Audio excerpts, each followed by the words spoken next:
Here you go. Okay.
Nemoj ko LDP, molim te.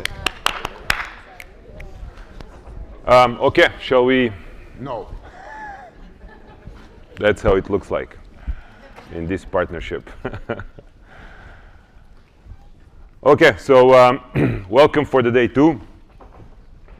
I think we are a bit late, but Sergey and I will try to shorten our piece to give Evan as much time as he will need for his talk and presentation. So the way that I understood this was envisioned that Sergey and I speak a bit about Canvas, and I don't think that's necessary because I feel that all of you guys know probably even much more about us than we know, or perceive us a bit differently than actually we do. So I'm going to try just to say a couple of things why I think this is important. And by the way, so my name is Slobodan, you know. All the famous Serbs were named Slobodan. All of those who are trying to are named differently. There are no more Slobodans after ours. So, you know, in a history of Canvas, Sergey and I particularly worked with so many people and so marvelous individuals who actually risked pretty much all they had for their own values and ideals. And throughout that time, we met also a lot of different challenges. And so this thing was evolving. You know, the first ever thing was pretty much, I think, Cape Town working with Never-Ending Story with our friends from Zimbabwe. And I think Nelson Chamiza was one of our trainees, right? He was one of our students. He was at the like, time. what, 12? Or something like that. So going to train the second generation, and actually political leaders said, I know you guys, you've trained me, you know, sounds like pretty old. Nevertheless, the things are changing. And so recently, our team was in Georgia, and we were supposed to organize a series of trainings for Georgian activists, artists, literally. So the artists on how to fight for their own local issues, how to gain the local freedoms within their communities to put on the agenda the things that they thought meant the most for the people. And surprisingly, you know, I never would guess, and Leopoldo was mentioning that yesterday, only I believe our families know how veterans, what kind of veterans we are in terms of being arrested and kicked out of different countries. But then, to our surprise, we've been busted by the Secret Service of Georgia one morning. Couple of questions. Yelena, by the way, yeah, Yelena is here. Yelena was a brave standing member of the crew who actually withstood that. And so it was, I believe, my 6th or 7th time. And why am I mentioning that? Because some interesting thing happened. You know, usually when police interrogates you, they go after you trying to actually feel you that you really did something wrong, that you're a traitor, you know, that you are the enemy of the state, that you are doing it in a favor of CIA, NATO. I mean, that comes from our part of the world and so on. So, but this was different. My interrogator was not interested in explaining what kind of crime we were committing. They were actually asking me about the tools, about what we do. He was profoundly interested in how do we train activists or the movements into transforming from being defensive into tactically offensive. How do we train these people to be able to recruit with such a big success? Especially he was interested in learning about our paragraph model that some of you guys who went to our trainings learned about. So the story was not about whether we were wrong or right. The story was, how do you do it? He was actually on a task on understanding how the system of building the movement actually works in reality. And so with Will Dobson probably being over here, the guy who wrote about that, about the learning curve of the opponents, of our opponents, of the dictators, I think that's what this is all about. We are not anymore living in the era where technology, like in our time, worked for the benefits of the activists. Actually, it works much more, and I explained yesterday, for the benefits of the oppressors, because they invest huge amounts of money into, you know, chains of bots. You know, they're occupying the cyberspace. And we are actually witnessing huge, enormous, gigantic resources these people are putting behind their actions.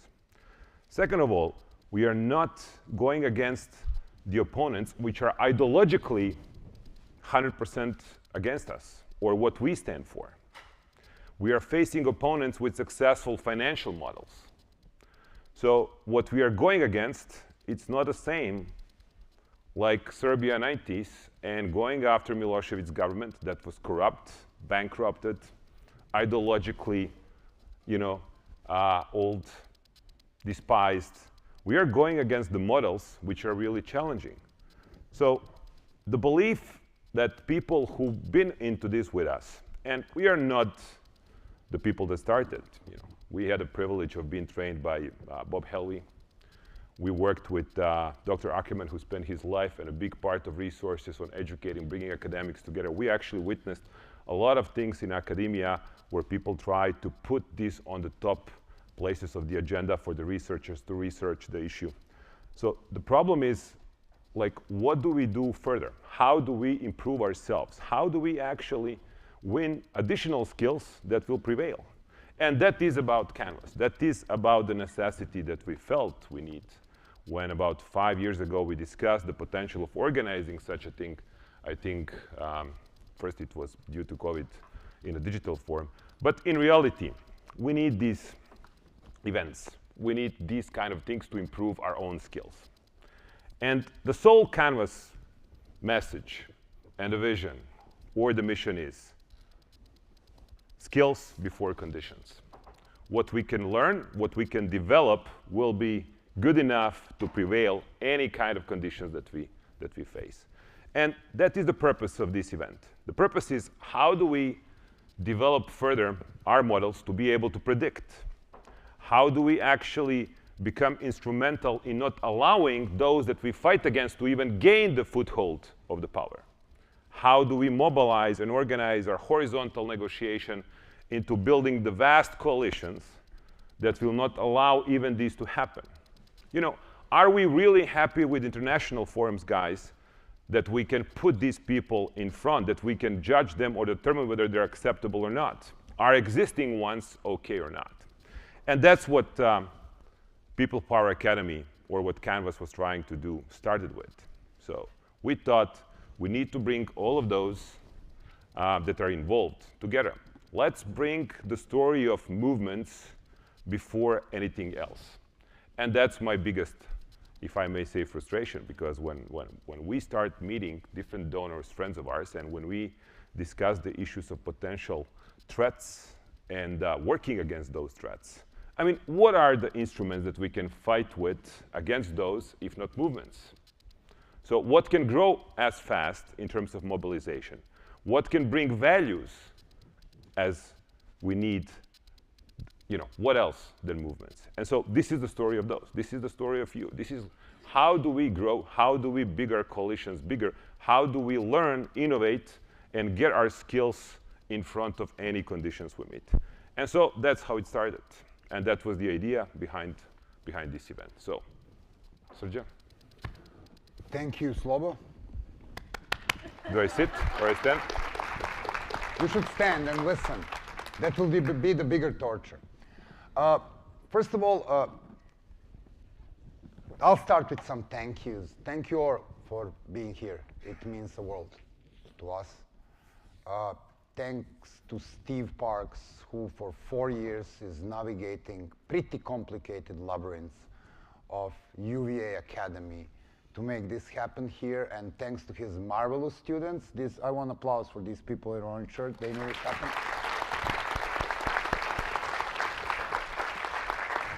This would, of course, never happen without the 6 amazing women.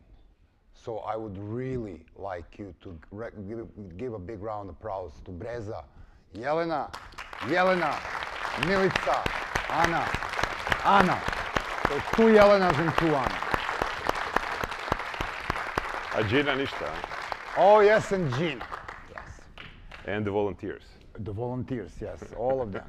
I would be kind of short. I want you to, when you get on plane in a day or 2, I would like you to take 3 things with you. And I think this gathering is about, first of all, learning. And as Slobo says, we learn from you. But gathering you together helps you learn from each other. So you're not only learning from Canvas, you're learning from each other. And if there is one thing we learn over this almost 2 decades of work in this field, is that the power of horizontal learning, like people learning from each other, overpowers this idea that, oh, here we are, and we know, and we will teach you skills, and here is the toolbox, and blah, blah, blah, blah. And this is the value of bringing you together. Second thing that I would really like you to take with you is take a breath, take a look around you. I feel damn good being in a room with these people. And I feel even more proud that I can call many of them my friends. So the very fact that you're surrounded with people who put their lives on the line for values, oh man, that means you've done something well in your life. Trust me. Thank you for being here, and thank you for being our friends.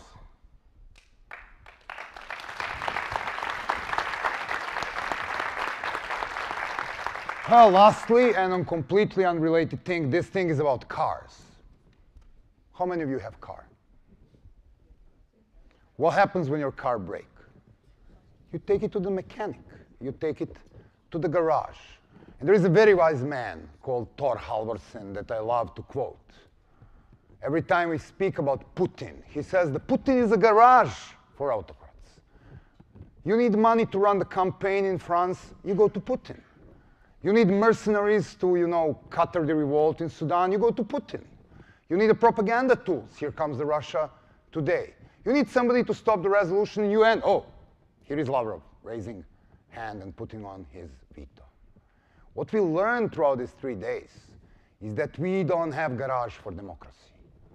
We don't have one-stop shop. Look at you.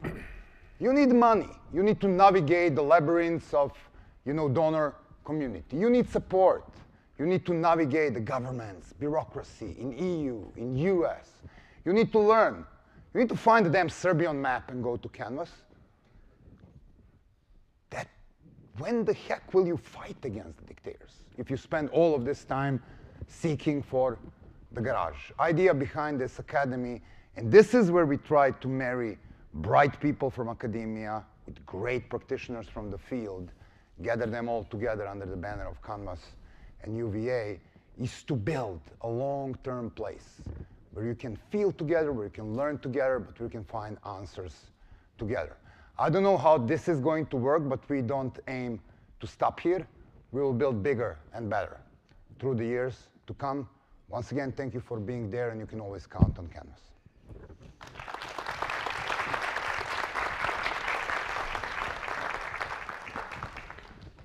I believe Rania is now going to take over to introduce our next speaker.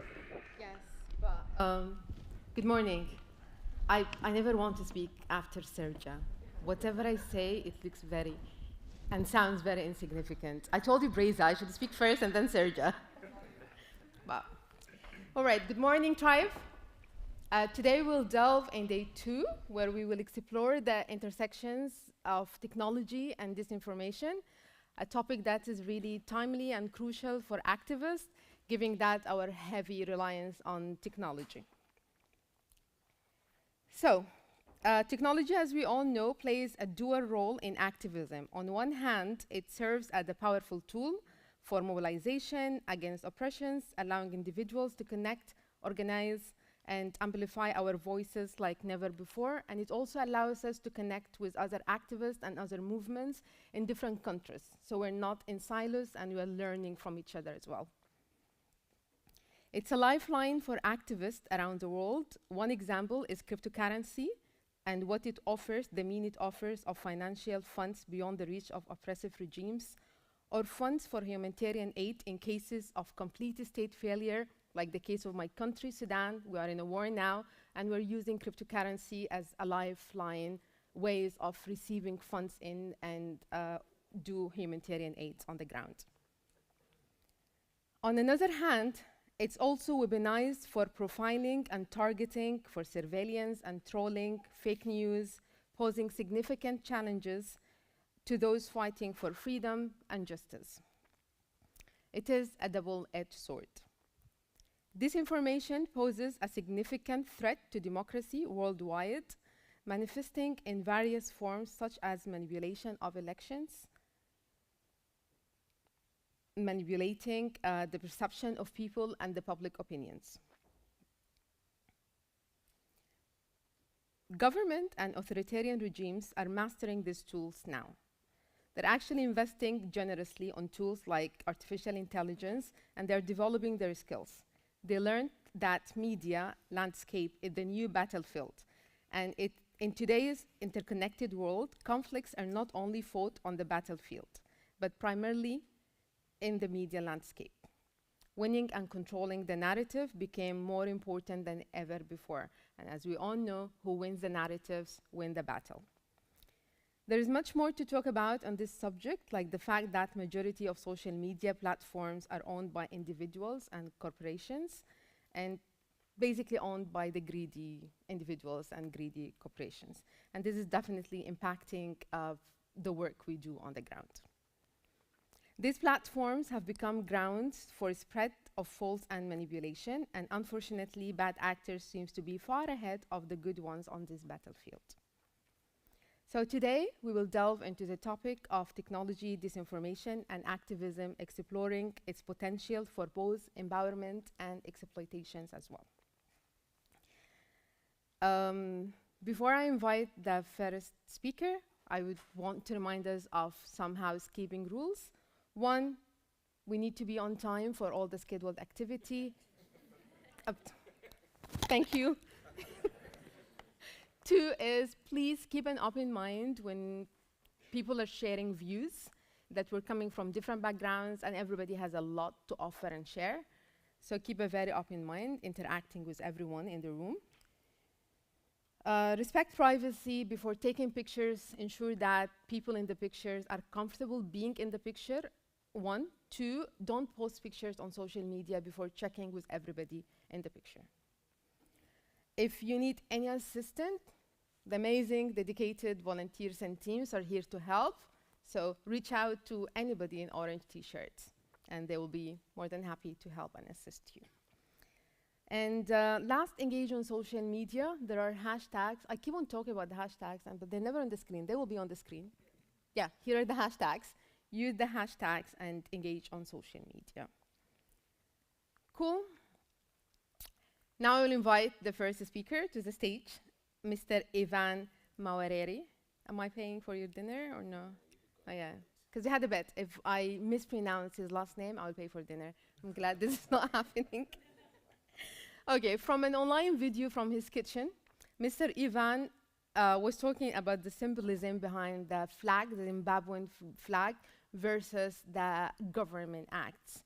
And from his kitchen, he managed to mobilize thousands and thousands of people and inspire them to take to the streets and to shame the corrupt regime and demand change. Of course, like we all know, this led to his arrest and him being in exile and then back in the country and arrest again. I'm going to leave the floor to Mr. Ivan to come and share his story. Thank you.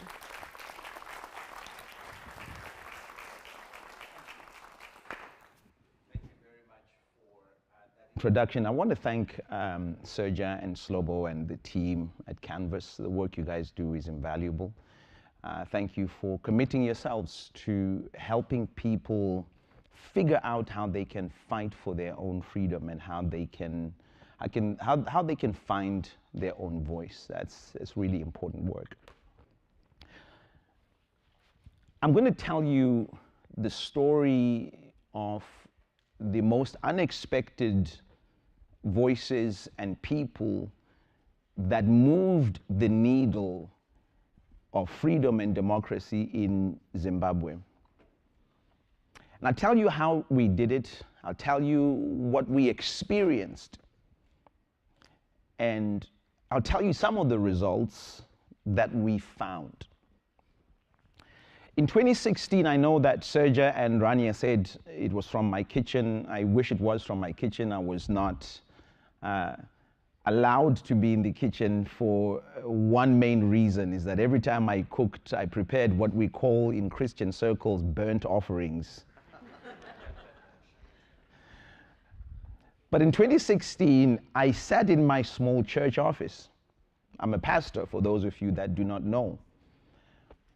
And I sat in this office completely powerless and disgruntled at the way my own life was turning out. much more the way the country had been. I was failing to put food on the table for my own family. Failing to feed my family. I had a 5-year-old, a 3-year-old, and my wife was pregnant with a third one that was on the way. And on that particular day, I had failed the most basic of husbandly and fatherly duties, which is to put a meal on the table. Any father or husband here will tell you that that is one of the most difficult things to deal with when you have no plan to feed your family. And it wasn't because I was not working hard enough. It wasn't because I did not have an education. It wasn't because I did not have opportunities. I had tried all of that. But Zimbabwe, the country I was living in, had taken from me, from my parents, from people around us, everything that we had. I'll give you an idea. 8 years before this moment in 2016, in 2008, Zimbabwe experienced hyper supersonic inflation. We were experiencing inflation at a conservative, it's estimated at much higher levels than this, but we were experiencing inflation at 286 million%. Our largest banknote in 2008 was a $100 trillion note. 100 and then 12 zeros after that. That note was printed and handed to us as citizens, and we used it. My parents had money in the bank before the economic collapse. They had retired after working for many years. And in 1 week, they went from having an amount of almost $80,000 in the bank as their life savings to live on. In 7 days, went from having that amount to having 25 cents because you couldn't withdraw your money from the bank, and the government said you could only use checks. My Zimbabwean brothers are here and sisters are here today. They will tell you about this period. I remember going to try and buy bread with $100 trillion. And it wasn't enough. And so in 2016, after we had recovered from that 2008 situation, we were going through yet another economic disaster, where the government was introducing yet another new currency that was going to destroy everything that we had worked for to recover from the disaster that they had caused us. And by the way, not one person was held accountable for this disaster in 2008. But why didn't we do anything about this in Zimbabwe?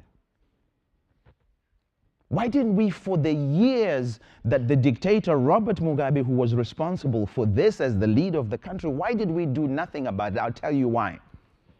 We live in a country where we had experienced brutality and violence at levels that are unimaginable.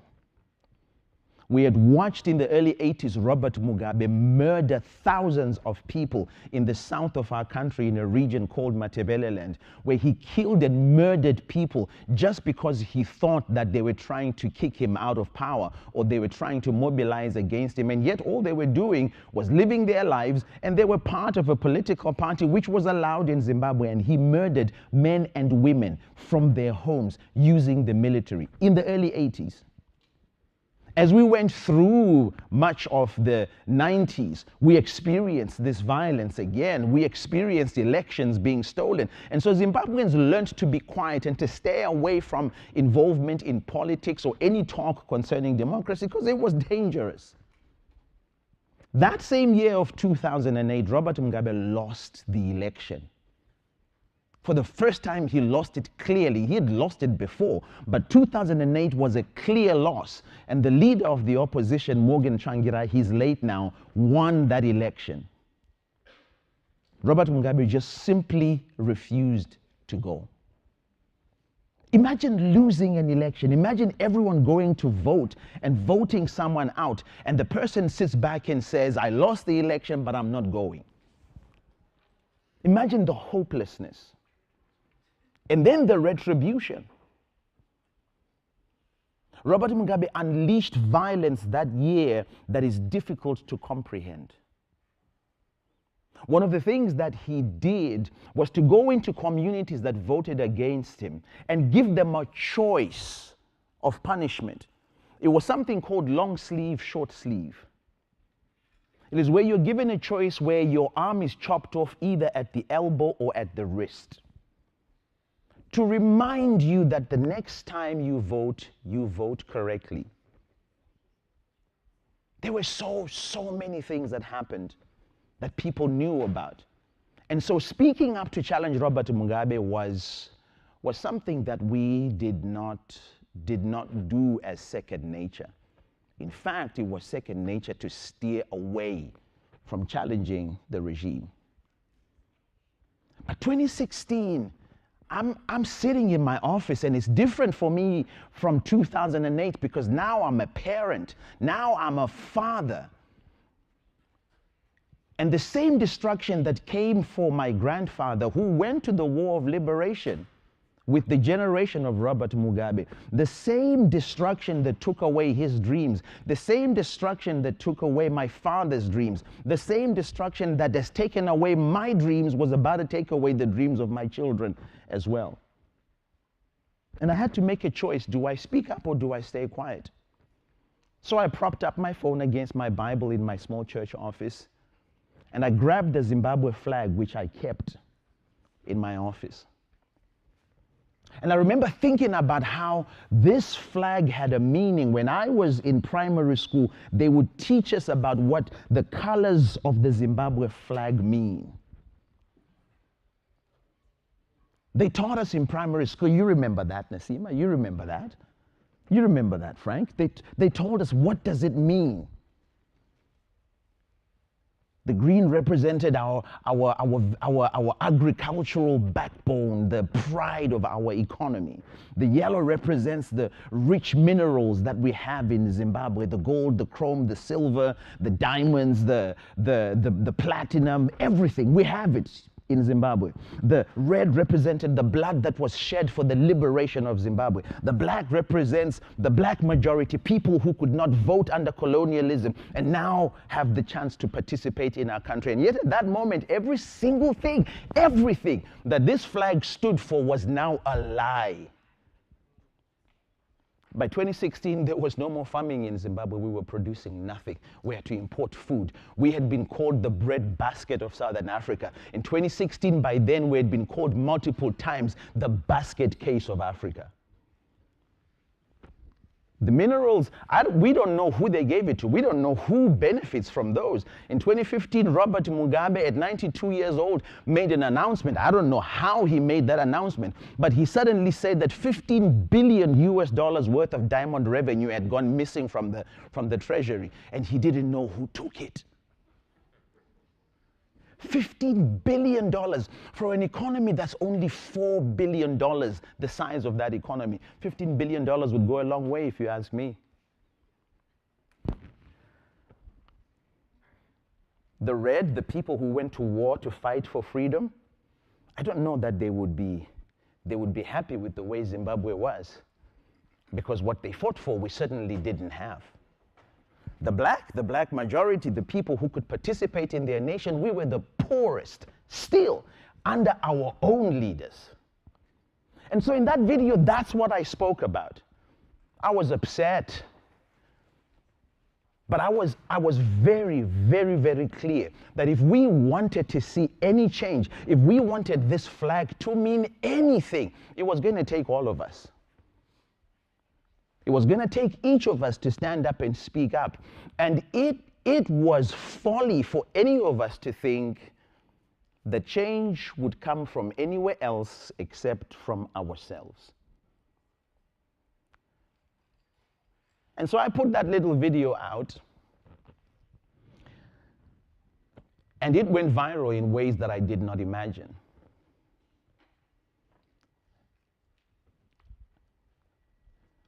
After a couple of days, it had been viewed hundreds of thousands of times.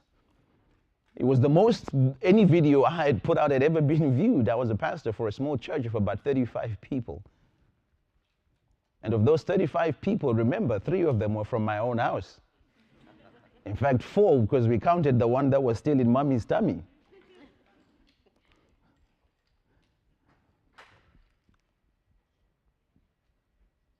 But this little video began to open a door.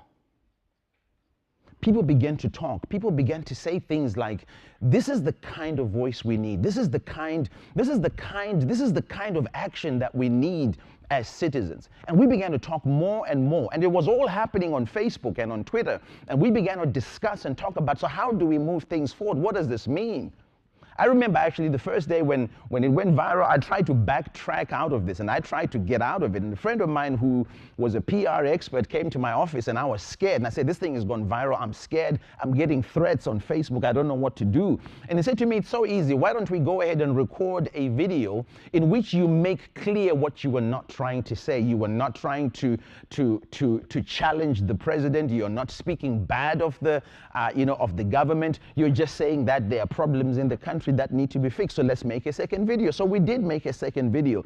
And somewhere in that second video, I did switch back to say, however, I'm not backing away from the fact that things need to be fixed in this country.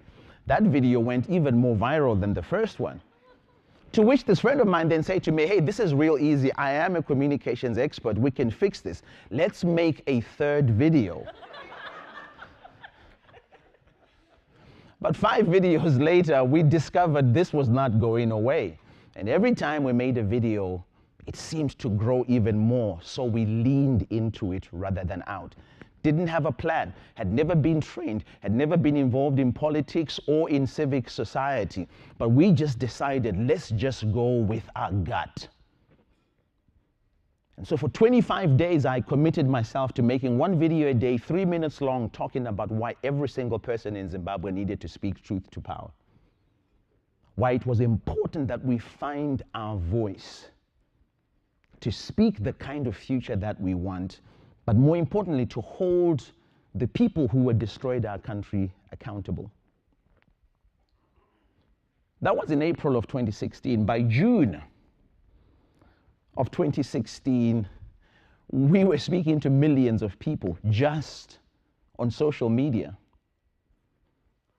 It was difficult to tell who was listening, like who was who, where they were. It was difficult to know were the people in the country or were they out of the country. In fact, one of the government ministers laughed at us. He was one of the former information ministers, one of the strategists that helped the regime to stay in power.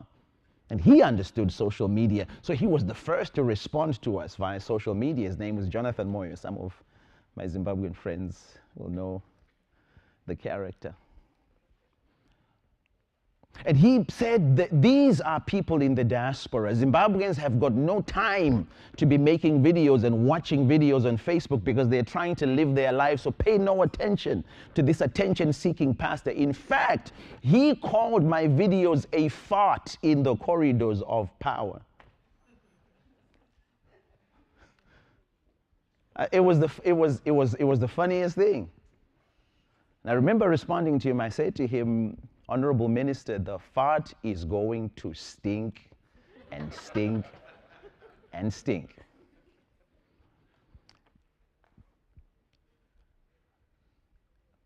But the government decided that they were going to introduce this new currency. We knew what would happen because we'd seen it in 2008. We'd lost everything, and then we'd built ourselves up. Now they were going to take it away again. And so our movement at that point found something to hold on to. When I say our movement, I'm talking about myself and 3 other friends. And we'd sit around the table and say, so what do we do? One of the things we did on one of the days, we said, why don't we challenge the governor of the Reserve Bank to a debate about his new currency with ordinary citizens? And we said, we know he's going to say no. He'll never come because government officials in Zimbabwe do not get called to meetings by ordinary citizens. And they come, and we knew he'd say no. And we stretched out our plan. He's going to say no. After he says no, we're going to go to the citizens, tell them that we challenged him to a debate. He chickened out. You see, these people don't want to talk. You see, these people are scared of us. And so we wrote him the letter, fully expecting him to say no, and he responded and he said yes. I remember we sat at the table with my friend Henry, and we're like, he said yes. No, he wasn't supposed to say yes. What do we do now?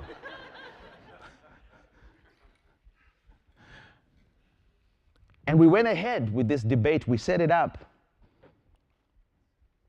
And for the first time after almost 4 months of working on social media, we called citizens and we said, if you believe in this movement, if you really believe in what I've been talking about for the last 4 months, if you really believe that we can make a change, I'm asking you to show up for this debate. And by the way, the debate is going to be taking place in the basement of the Reserve Bank building, so you've got to bring your ID and sign in and get in. People wrote back and said, you have got to be out of your mind. First of all, we come into a public debate with the governor and you want to bring us into the basement of the Reserve Bank building? We'll never come out alive. I was called a government plant for that. They said it's going to get people arrested, it's going to get people murdered because we had watched people disappear. In 2015 of March, a journalist, and I speak of him every time I get a chance to speak, a young journalist, his name is Itai Zamara, had stood in what we call Africa Unity Square, which is like the city square in the middle of Harare, with a big poster that said, failed Robert Mugabe must go. It was not long after that Itai, as he had done his one-man protest, was snatched from a barbershop in his neighborhood by men with an unmarked vehicle. And since March 2015, Itai has never been seen or heard from again. He left his wife and 2 children. But that's just one person. There have been many who've experienced that. And so we met the governor and spoke truth to power.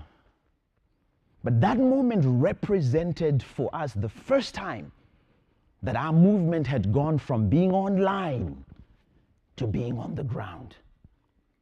Because hundreds of people showed up with their flags to speak truth to the governor of the Reserve Bank. I had never been more prouder and more scared at exactly the same time.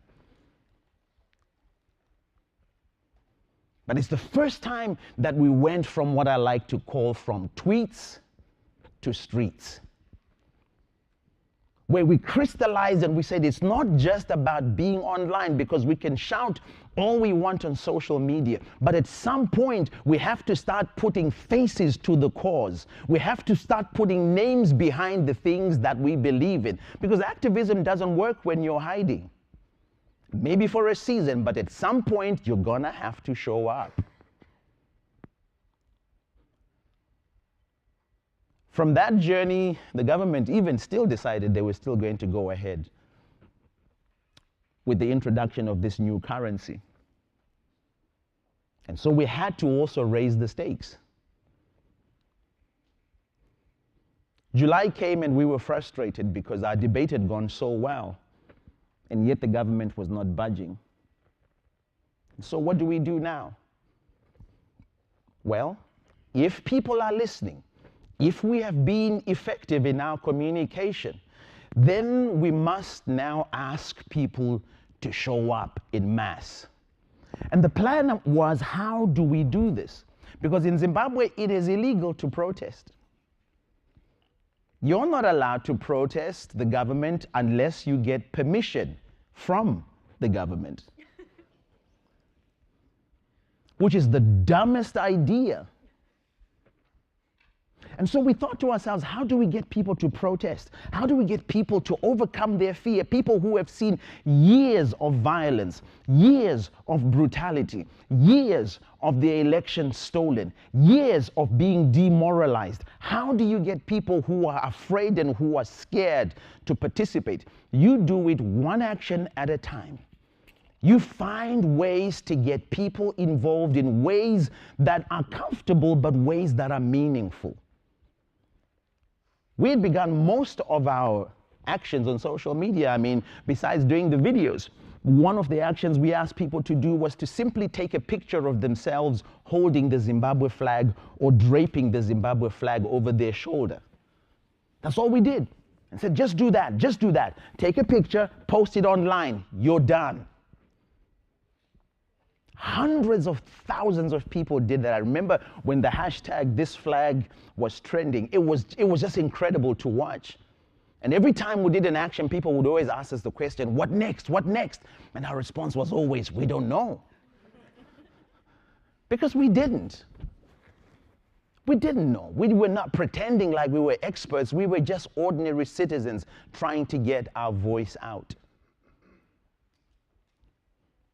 And so the government said that they would continue with the release of the bond notes, and so we decided we had to raise the stakes. On the 4th of July 2016, I made another video. And in this video, I spoke to my countrymen and said, we've tried everything we can. These people are not listening to us. And so I will ask you to do one thing now, which is to do something together to get them to understand who has the power. I was watching the video last night, actually. I don't know if you're like me, but when you watch videos of things you've done in the past, sometimes you think to yourself, oh my God, what was I doing? And I had that feeling yesterday. I watched it halfway and I shut it down and I said, okay, this is just, what the heck? But I say to them, Zimbabweans, I'm asking you to do this one thing for us together, to show them who has the power. I'm not asking you to get on the street. I'm not asking you to do anything crazy that will get you in danger. But I'm asking that you and I shut this country down for one day. You and I, let's bring everything to a complete stop. And all I'm asking for you to do is to stay at home. The easiest thing you could ever do. Don't go to work. Don't take your kids to school. Don't open your businesses. Don't go on the street. Don't go to the supermarket. Don't go to the bank. Just stay at home. Chill. Do nothing. You couldn't be fired. You couldn't be arrested for not going to work. Call in sick. We're all sick. We're all sick. The whole country is sick. We can't make it. We're not coming today. It was a bold ask for someone who had a church of 35 people. In fact, at that time, if I'm to be honest, most of the 35 had left because of the work I was doing. So we were down to about 15. Maybe even smaller, because pastors, we have a habit of saying we have more people than we actually do. Because it's impressive to say we have a lot of people in our church. And so I asked people, I said, listen, we have 2 days to do this. We couldn't call this protest over a long period of time because we would get shut down. So I said, Wednesday, 6 July, 2016, let's shut Zimbabwe down. Let's shut the entire thing down. That video went out and I immediately went into hiding with a few friends who were holed up in different houses of different friends that allowed us to hide in their homes because we suspected that the government would come after us. But also we were thinking very highly of ourselves when we thought they would come after us because we thought, I think we will be successful, they'll come after us. But there was no evidence that people would listen. Two things were at stake at that very point. Either people listened and the movement went to the next level, or people didn't listen and the movement shut down.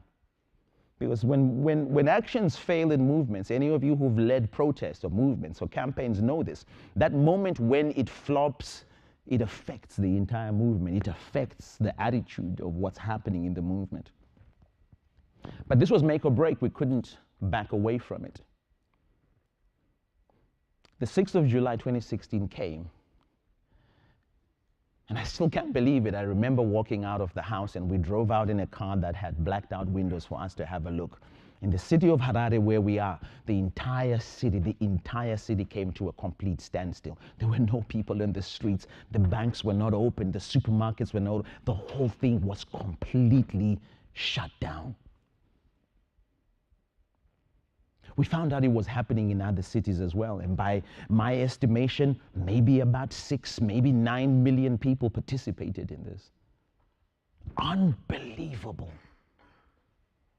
Again, a moment of great excitement and a moment of great fear because you knew what was about to happen.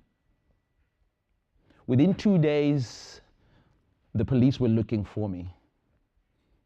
Eventually, I handed myself in because they went to my house and threatened my pregnant wife, and they tried to go to the school where my 5-year-old and 3-year-old were and tried to take my children. So I handed myself in, and I was immediately charged with inciting public violence, which was far from the truth. But the most dramatic thing they did was the next day.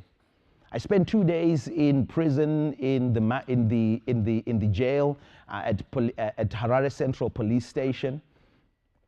2 very hard days. I spent the 2 nights under intense interrogation.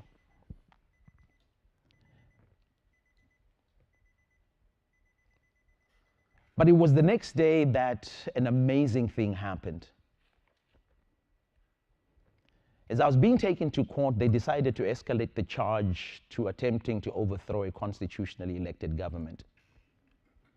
Essentially, it was a treason charge. I was facing over 20 years in prison without the option for a fine. But here's the miracle. The miracle that made the last 2 nights I had been in prison, where I had been tortured and beaten, mean nothing compared to this moment.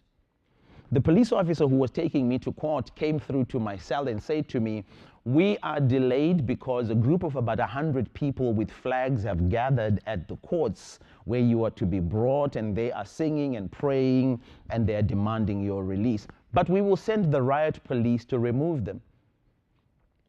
And in Zimbabwe, when they say we're sending the riot police, they're not sending a squad of people that will go and reason with you. You get beaten. But he came back about maybe an hour later and said, "Hey, we're delayed a little bit again. There's about 200 people now." He came back an hour later and said, "Hey, we're delayed a little bit. There's about 500 people now." He kept on doing this all day until about 7 p.m. He finally came back and he said, "There are literally thousands of people." When we finally arrived at the court, I could not believe what I was seeing. And the reason I say this was a miracle is it was not an action that we called. I didn't call people because I was in prison. None of my friends around my movement had called people. We don't know how this happened, but it was a sign to me that people were getting it. They were understanding finally that we have got to exhibit courage and we have got to show up if we want change. Do you know that night they released me because of the crowds? Because it became a national security crisis, because people were not just, the thousands were not just at that one court, the thousands were gathering at other courts. In the city of Bulawayo, in the second largest city in Zimbabwe, they were gathering at the courts. And more people were coming, and people had refused to leave the courts until I was released. They were making sandwiches for each other to stay the night. I wept like a baby waiting for trial to start when I found out, and I could hear people singing. Eventually they let me go that night because it was becoming too much. And when we knew I would be rearrested the next morning, I was driven 6 hours across the country to a border where I was able to escape. My family also was able to leave the country through another border, and we finally rendezvoused in South Africa. But we had to leave South Africa because the Zimbabwean government had begun to work with the South African authorities to extradite me because they have an extradition treaty. We landed in the United States. And after being here for a month, my daughter was born. And then 3 months later, I remember turning to my wife and I said to her, "I need to go back to Zimbabwe. The work is not done." It was hard for her. It was hard for me, but I had to go. And so I said goodbye to my family and went back. I was arrested immediately on arrival at Harare International Airport. I was strip searched at the airport. Rushed off after that to the police cells, denied bail, and I was sent to Chirikova maximum security prison. probably remains one of the hardest experiences of this journey.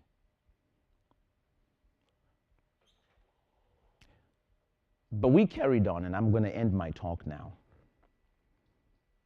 We carried on organizing even from prison as best as we could, sending messages out and getting messages back in. And after about 3 weeks, I was released on bail. They took my passport, they took title deeds to my parents' home, and I couldn't leave the country. But one of the fascinating things that happened is that the prisoners who received me in Chikurubi Maximum Security Prison are the ones who strengthened me during my time. In particular, 4 of those men that met me when I got in, and they said, "We've heard about you and what you've been doing. Thank you for doing what you've been doing for our families. And so because you've done that for our families, we are going to commit ourselves to looking after you whilst you were in this prison, to make sure that you were stronger when you leave than when you came here." I'll never forget those 4 guys.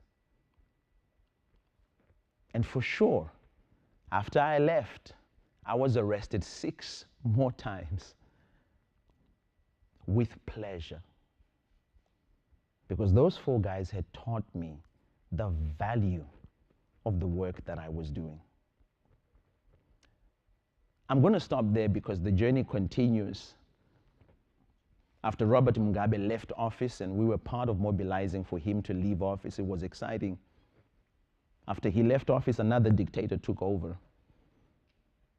And in January of 2019, after they had begun the corruption, the injustice, and the poverty, again, we put together a protest. And we said, "No, you cannot do this to us." And so we shut the country down again on January 14, 2019. But on January 2016, 2019, I was arrested, which would be my final arrest. One of my hardest arrests. But it was also exciting because the police who would come to arrest me were not robots or machines. They were people just like me. They were low-level policemen and policewomen who were not paid crazy amounts of money. They too were suffering the things I was suffering. And one of the things I loved to do was to appeal to their humanity. On many occasions before I would be arrested and taken off, I would ask the police if they would pray with me. If we could pray for our nation together, and if I could pray for their families. Every time they agreed. One of those times my lawyer was with me. I won't name him because he's an amazing guy. And as we drove in the car with the police, my lawyer, who's here today, sat with me in that car. And we prayed with the police all the way to the station. And when we said amen, they said amen too. But I stand here today as to give you this testimony, to let you know that the power of one voice should never be discounted, because it multiplies in ways that many of us could never expect. That's why people should speak. Even if you're the only one speaking, speak.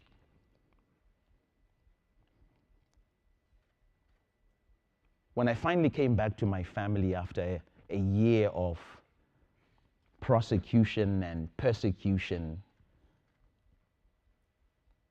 my daughter, who I left when she was 2 months old, was now 3 years old. It was one of the hardest things to walk through the door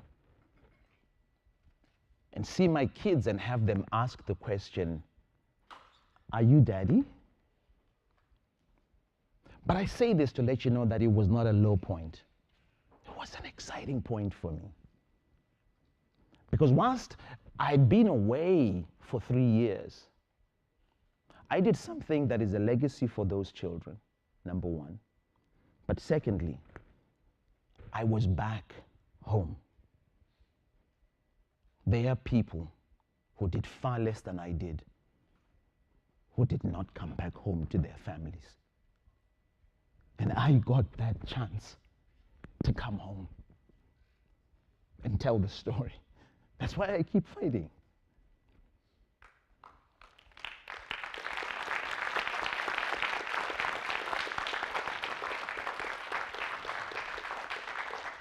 So thank you, my time is up.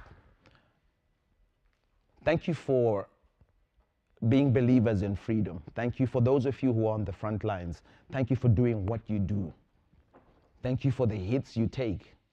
Thank you for the times that you are on your own and wonder if it will work. The times that you think to yourself, will I get out? So wherever you go, whatever you do, remember the voice of this jailbird from Zimbabwe saying, keep going, don't stop, and we're rooting for you. Thank you for your time here today. God bless you.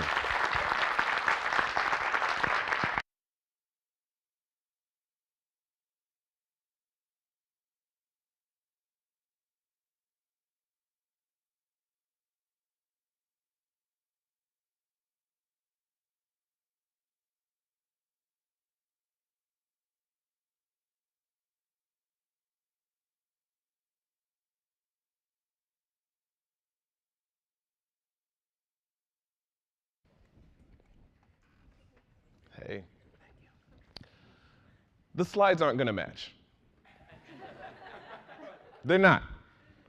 Because I just figured out what I want to say. I've been asking a question since I arrived here yesterday. How do we popularize the things that we're talking about in this room? And I literally just figured out as I was sitting over there, as I was trying to edit this presentation, that the answer is in my talk. The answer is that we have to get more creative. Before that morning, I'd never seen anyone bleed to death. But that day, America watched a young man by the name of Philando Castile breathe his last in front of his girlfriend and their 4-year-old daughter on Facebook Live after being shot by a Minneapolis police officer. I was distraught for weeks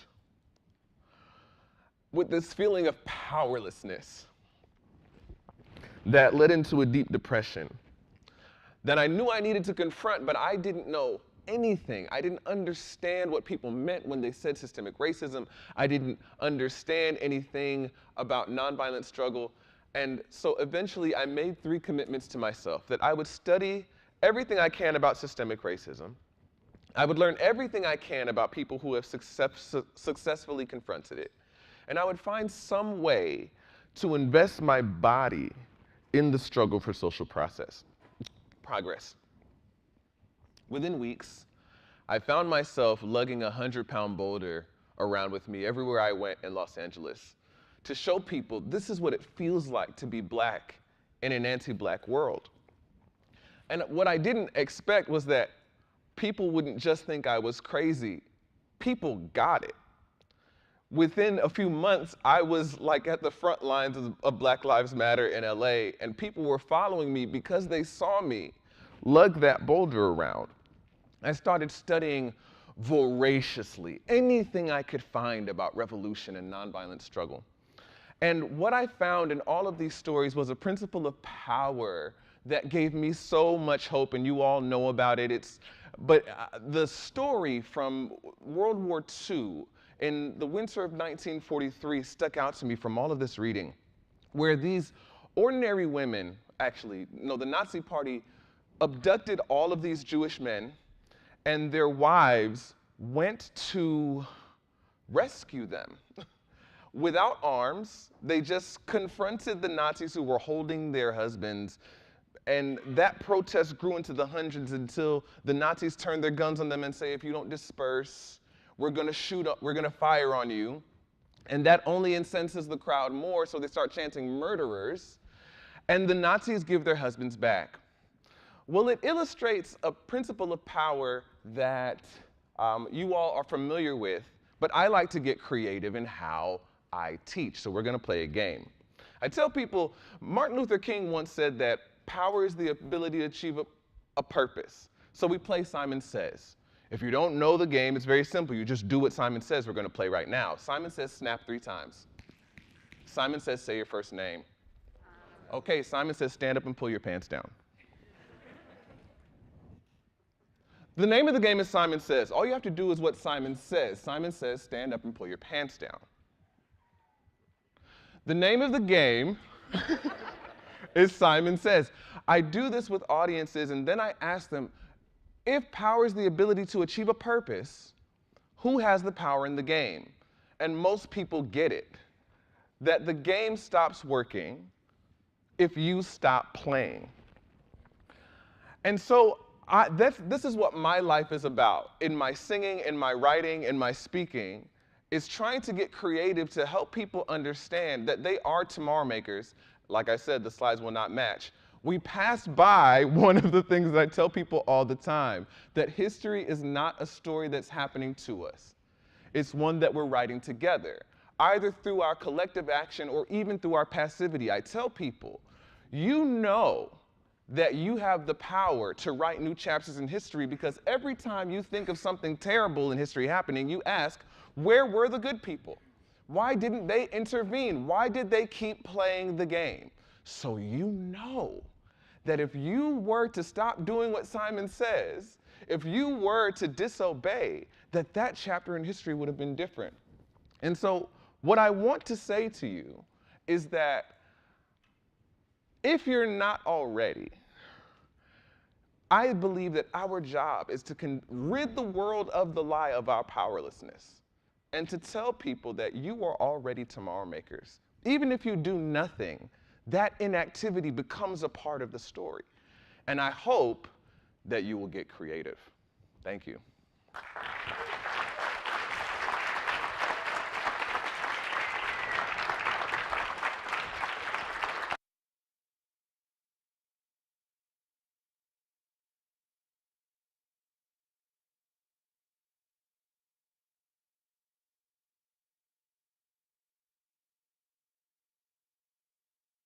My name is Yevgeniya Chirikova. I'm a grassroots activist from Russia, and Putin's regime to include me on a list of terrorists and extremists.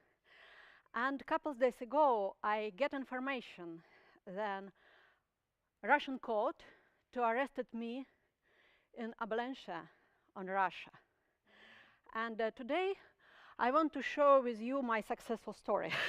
And I started like a grassroots activist, and we with my friends to organize movement. One of the first grassroots movements, Save Khimki Forest, and we protect our forest because our authorities decided to cut down 2,500 hectares of forest near the Moscow for infrastructure in development. It was absolutely corrupted scheme and absolutely corrupted scheme. And we decided to protect our forest, and we use only non-violence methods.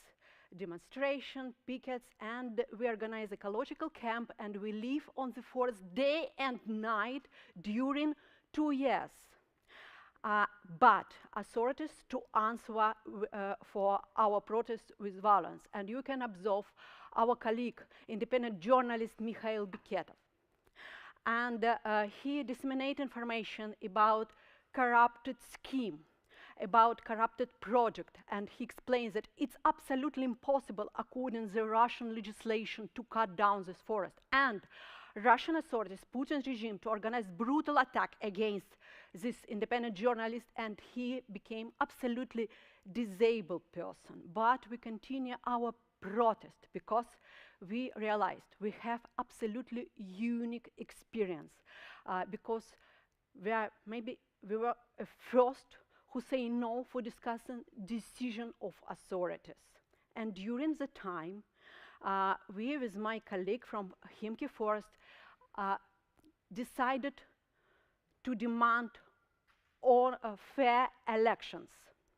And with our leaders of independent protest, Alexei Navalny and Boris Nemtsov, and other activists, we demand fair elections. And unfortunately, authorities again answer to our peaceful protest with violence. And arrested was a routine for me on this time, and I remind you story with Boris Nemtsov. He was killed on the middle of Moscow. But we realized that we need to give a voice for activists. And we organized a special media, Aktivatika. There is a special media portal, and we disseminate information about situation with grassroots activity. And 3 years ago, before disgusting war against Ukraine, we have very inspiring trend on Russia. Increasing number of grassroots activity within Russia, but Putin's regime to realize that this grassroots activity extremely dangerous for their power. And I think it was a reason to organize disgusting war against Ukraine, and you can observe result of this war. Millions of refugees from Ukraine. And at this moment, it's extremely dangerous to organize any protest within Russia. Maybe you know about a lot of cases when Russian activists were arrested, and at this moment we have a lot of political prisoners within Russia. But at the same time, on Ukraine, activists were killed because activists came to war first and decided to protect their motherland, and it's a huge problem. And I ask myself, what is possible to do with this horrible situation now? And my answer, we need to organize a win-win strategy where Russian grassroots activists to organize support for Ukraine and for Ukraine refugees.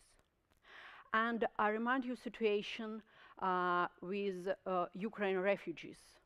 Russian troops to send thousands of Ukraine refugees from occupied territory of Ukraine through filtration camps to Russia territory without any resource, without money, and only thanks of grassroots activists within Russia and outside Russia. Thousands of Ukraine refugees were evacuated from territory of Russia to safety countries. And our team to organize this process, and well, we organize other programs of support of Ukraine refugees. And for us, it was extremely important to organize this support through Russian grassroots activists, because for us there is a win-win strategy when Russian activists to organize support for Ukraine and for Ukraine refugees. And at the same time, we are organize media support. Why? Because at this moment, unfortunately, Putin's regime organized a horrible propaganda. And he impact thanks of propaganda machine not only within Russia. It's really poison for Russian civil society, but he impact to other countries, to Western countries, to America, and we need to answer for this propaganda machine. And at this moment, we continue our media struggle. And we disseminate information within Russia and outside Russia about we disseminate information about this horrible and disgusting war.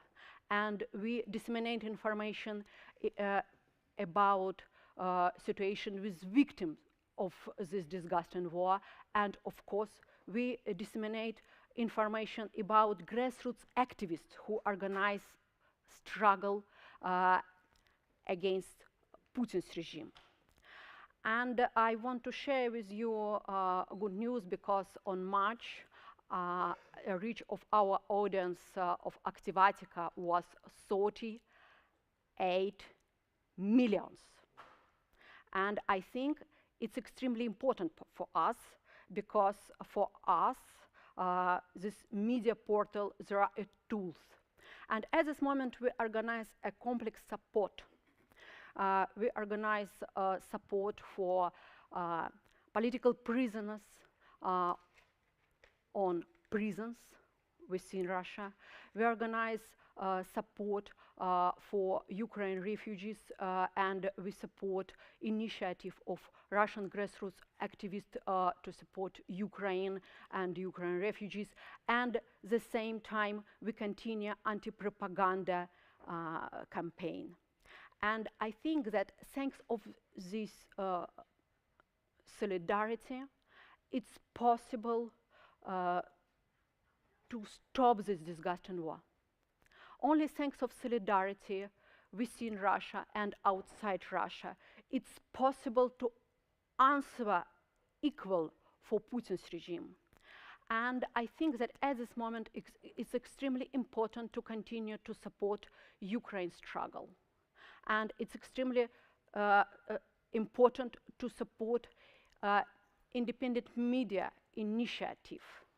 And I think that it's extremely important to continue to support refugees within Russia, because at this moment a lot of my friends, Volodya Karamurza and Andrei Pivovarov and Ilya Yashin and others, dozens of my friends are on Russian prisons.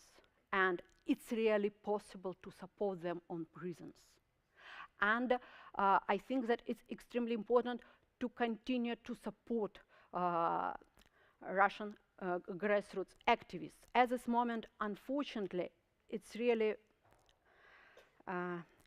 very complicated to organize any grassroots activity within Russia.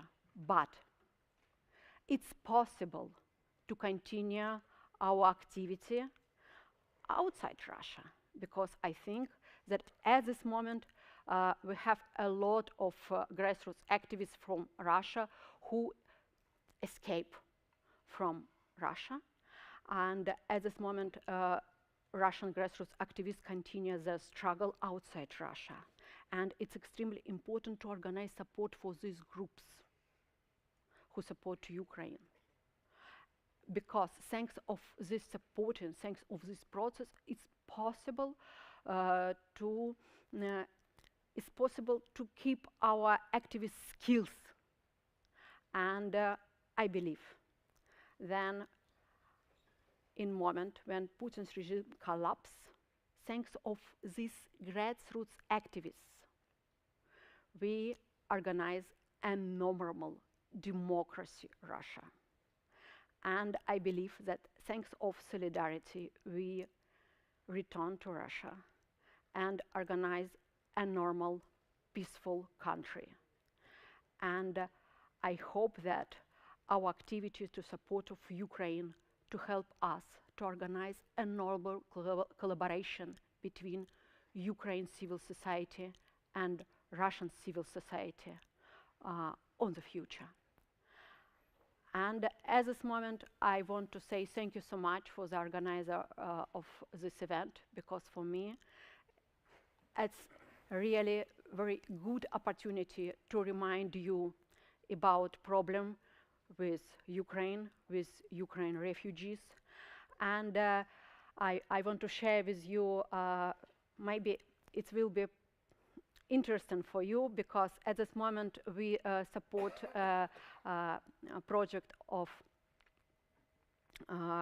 Ukraine and Russian traumatologists who recover wounded after mine wound.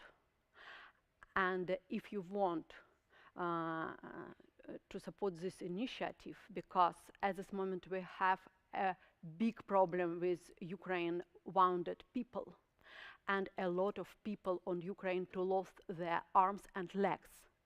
And at this moment, it's possible to support this project, and it's possible to recover a new bonds for wounded Ukrainians.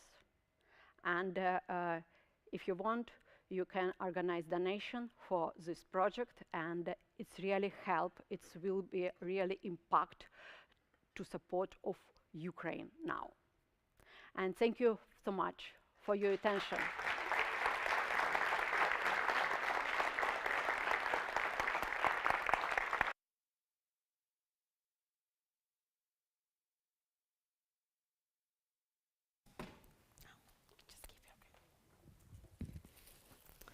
Thank you very much for the morning speakers, for the beautiful stories of, can you hear me?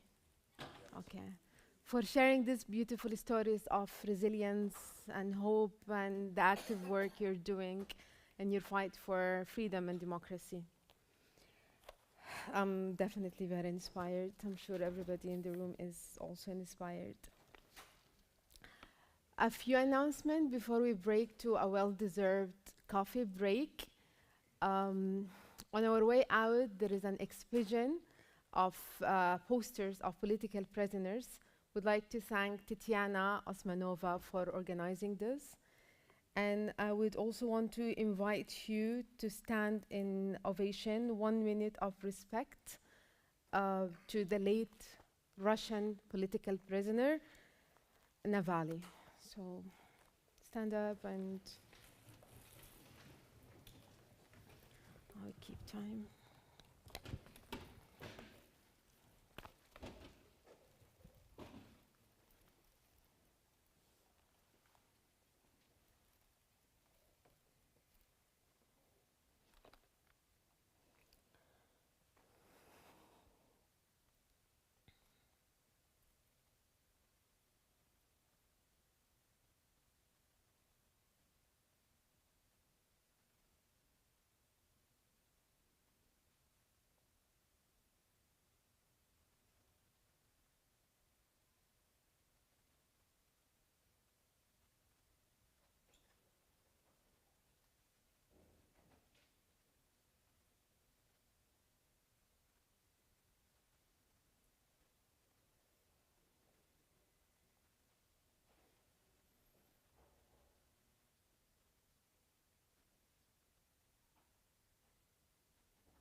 Thank you very much.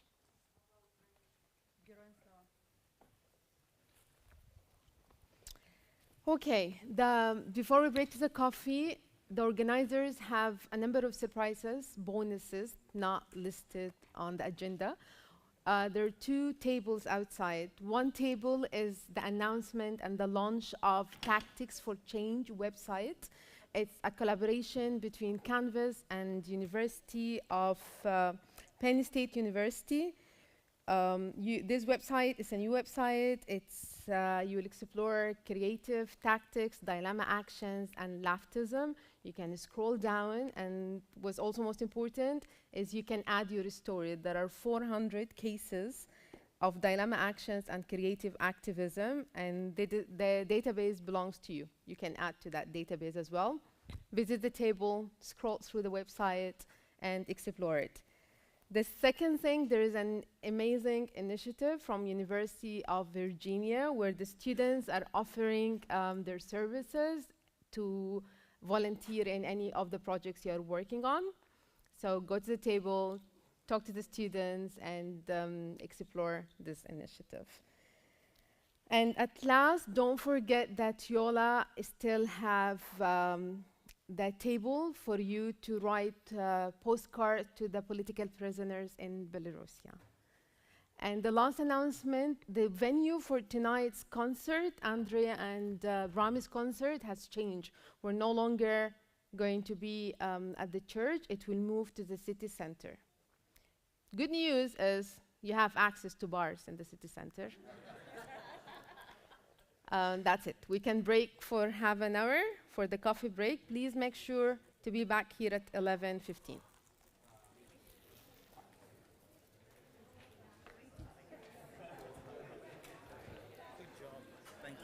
Thank you very much, Ivan. I was very, very inspired by your story. Thank you so much.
Are you back?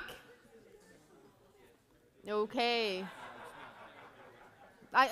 What are you laughing about? Share the laughter. All right. Welcome back. I would want to share that I'm sure some of us are triggered. We are hearing a lot of resilient stories. We relate to those stories. Some of those stories are our stories. So it's very normal to feel triggered. So this is why we have Vanina.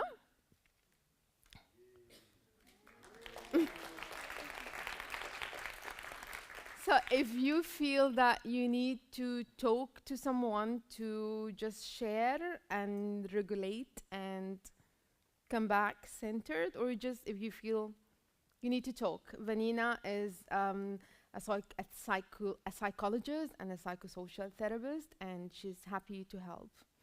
I booked her, so you need to get in line. Okay. I'm glad that you're here, Vanina. We all need to have this safety and know that we can reach out to her. All right. Now that we all know that online mobilization really helped us to increase numbers, to mobilize, to spread the cause, but we all also know that disinformation is really hindering that as well. We will be discussing this in this panel. I would like to introduce Mr. William Dobson, who will introduce the panelists. And we talk about fighting for change, a post-truth world, speakers from Serbia, Brazil, and Philippines. تفضل.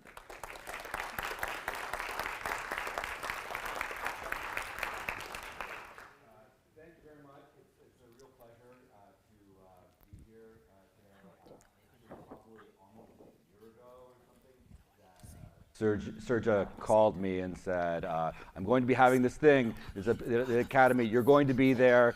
Circle it on your calendar. That's that. And so I'm obedient, and I do as I'm told. And so it's a pleasure to be here and to see so many people, and to connect with people that I haven't seen in a long time, and meet so many new to me people who are doing incredible work in so many incredible and dangerous and tough conditions.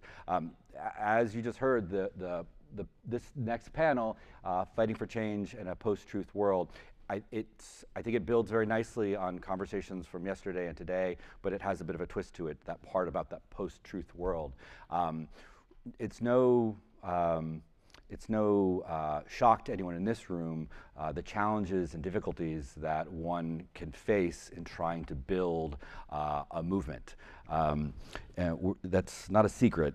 It's well known. And many of the tactics and pitfalls that authoritarian regimes put forward to those trying to do this work, frankly, oftentimes it's very predictable. These are old tactics, often the persistent ones. But if we're being honest about it, we also have to acknowledge that the terrain is shifting too. That it isn't static. Even if some of the motivations are old and well known, the techniques and the tools are evolving. And so, we have this sort of, difficult duality, right, where there are things like the internet and social media tools, which are so fundamentally important towards building and broadcasting a message, and these are people who do that very, very effectively. But at the same time, these tools can be weaponized.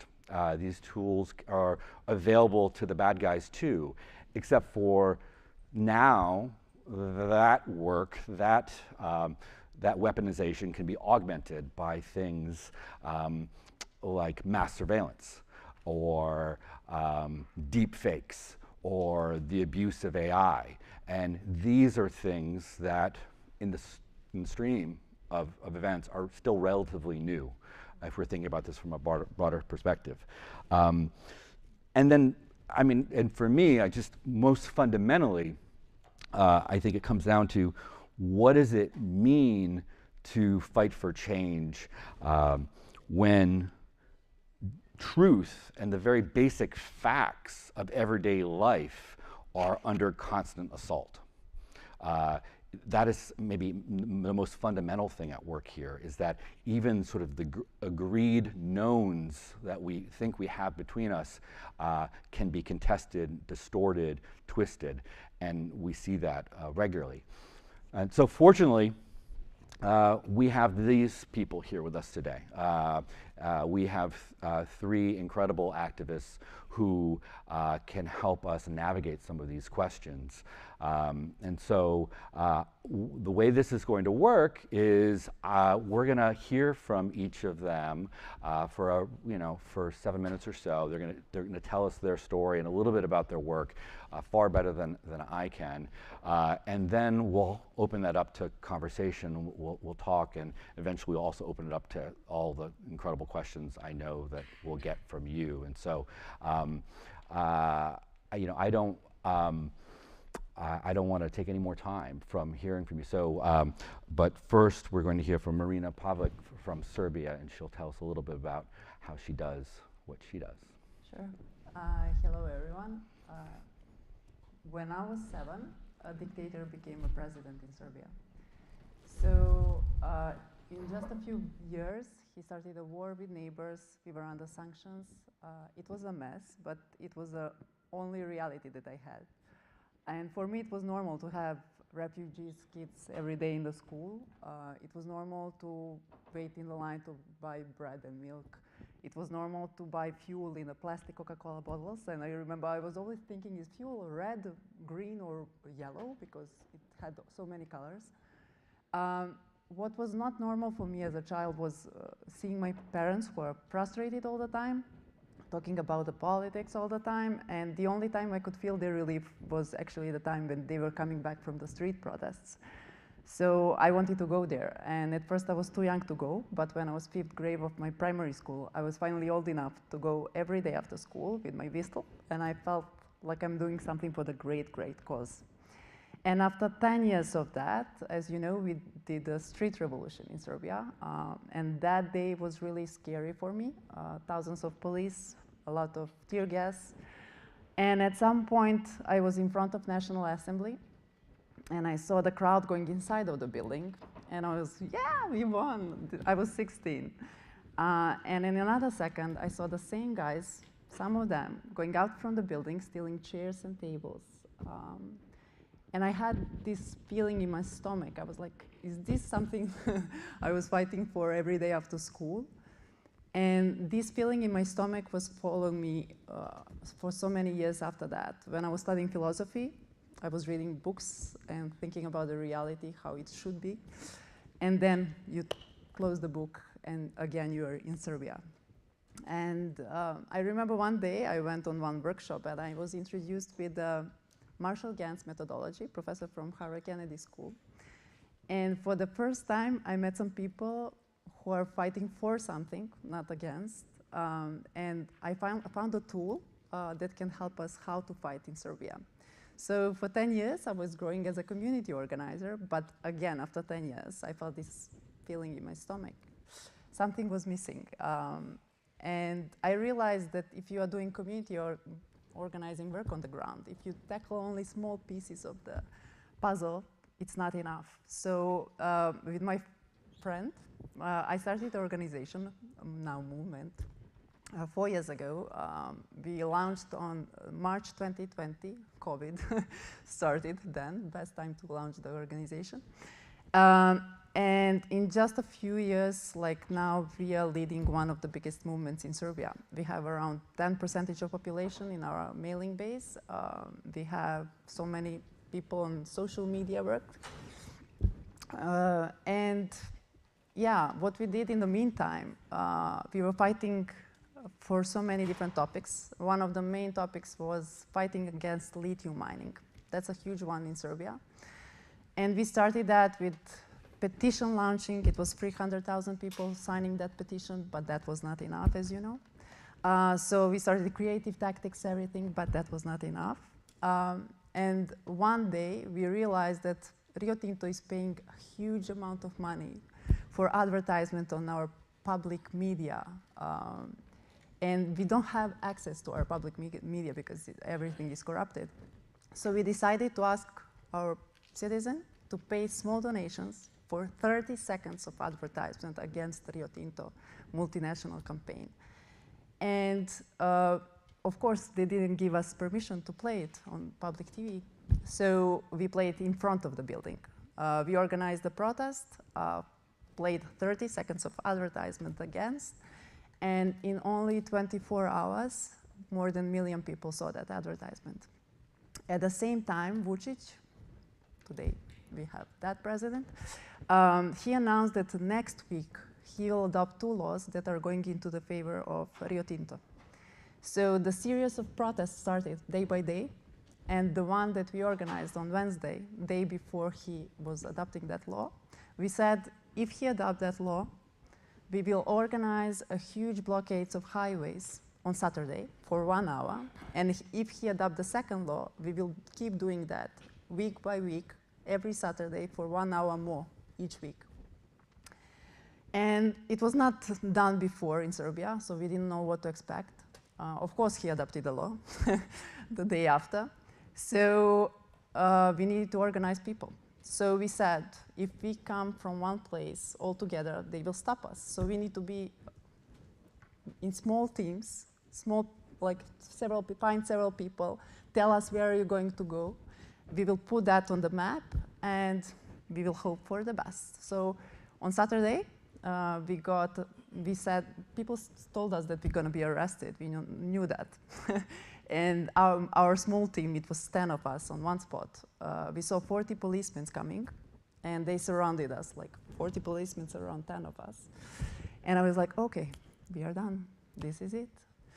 And in another seconds, I saw my mobile, and I saw people on social media, and it was thousands and thousands of people around the whole country going out on the streets. And at that moment, I realized we won. Not because we did anything, we were standing in that middle of 40 policemen, but people saved us. And that was the first time when people found hope. Next week on Saturday, when we were doing it for 2 hours, on that same spot, it was 40,000 people on that spot, 30,000 on another one. Across the country, it was more than 100,000 people across the country. And on the third week, Vučić called us, and he said, what should I do in order for you to stop the blockades? So we said the same thing. You need to withdraw those 2 laws. And of course, like any dictator can do, in just 2 days, he withdrawn the first law, he changed the second one, only because he knew that elections are coming. And the day after elections, of course, he changed his narrative again, so we are still fighting. But yeah, maybe I can stop here. I'm not sure where Good, you're good. Thank you. Next, we're going to hear from. Yeah, yes, please. Yeah, thank you, thank you, thank you, thank you. You should do this. Next, we're going to hear from Ricardo Borges Martins from Brazil, and he's going to tell us about waging the war against Bolsonaro. Maybe. Thank you. It's weird because I came here and people were like looking at me like, oh, the guy that defeated Bolsonaro. I was like, whoa, that's a nice way to put this. But it's not true, of course. I mean, we did some things, but the defeat of Bolsonaro was a collective construction of hundreds of movements, and I am glad I could help in it. So I work at QUID. QUID is a communication lab that was created into 2020. It was the middle of the pandemic in Brazil.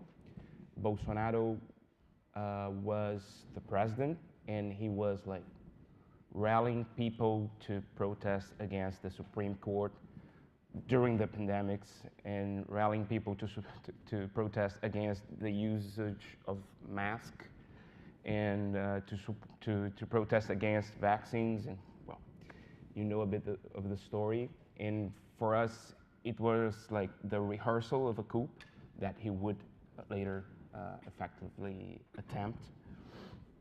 And so Quid was created like out of despair. We need to do something because this guy cannot be reelected. And we, at first, we started like thinking and questioning ourselves, what should we do now? I mean, because Bolsonaro is doing all of these things and his popularity is not dropping a single point. And Quid was like formed or composed of activists and people from agencies, communication agencies. And we didn't know that if we were like starting this to create a movement or to create a lab. And we decided to create a communication lab because we had mobilization in Brazil. I mean, we had some organizations and movements that were able to talk to the progressive field. What we didn't have was the ability to talk and to move the public opinion of the persuadables towards democratic and progressive values. So we started Quid with this insight. We need to talk to the persuadables. Who are they? We need to understand them. Who are they in Brazil? And that's the first thing we did. We installed an intelligence unit to discover who are these people in Brazil? Where do they live? How old are they? Demographics, but also attitudinal aspects of these public. And the second thing was, okay, now we understand them. We know what kind of messages might work with them, but we have no ways of distributing content to them. How can we talk about politics to people that are not interested in politics? And we have no money for this because the simple answer would be, okay, paid media. You put an advertisement or something. We have no money for this. So we come up with a strategy that was to buy social media pages that were talking to these people about other issues like celebrity gossip, like pets, like memes or curiosity. And the first page we bought, we said, okay, now we have this audience, we can start like just putting content, distributing content against Bolsonaro there, and it will work. And we bought a page, it was called something like quotes and jokes, something like this. It had like 300,000 people on Facebook. And we started we simply changed their diet, on the page. I mean, they used to be there just to receive, to see posts on quotes and jokes, and then we started putting content against Bolsonaro. And then in like 1 week, we killed the page. I mean, there was like no engagement whatsoever. No one wanted to know about, and the algorithms understood that, and so the page, until now, we can't use it. It's dead. And okay, a new challenge here. So what should we do now? And we come up with a strategy that was like, we call it in Portuguese that put broccoli in a bowl of rice. Whoa. It's not that good of a strategy. It's not, may I continue? Is that okay? Skip that part. Yeah. So it's like this. I have a 3-year-old daughter, and she doesn't like to eat broccoli. She prefers other things. And so in order for her to eat broccoli, we chop the broccoli and put it with the rest of the food. And so this way she eats broccoli and she doesn't even know that she's eating broccoli. So what we started doing is, okay, we have to keep delivering to people the things they want. So yeah, we have to know how to produce content on celebrity gossip and on pets, but we will have to, like, at every 5 posts we will put like, okay, the content against Bolsonaro. It cannot be that hard. It has to change the language. It was like a huge process and a whole period of learning on how to properly season this broccoli. And yeah, and we were able to build an ecosystem of 80 pages, 80 social media pages that talks to 26 million Brazilian people. And yeah, that's what's like the more important story of what we did for 2 years to try to move the public opinion away from Bolsonaro in Brazil.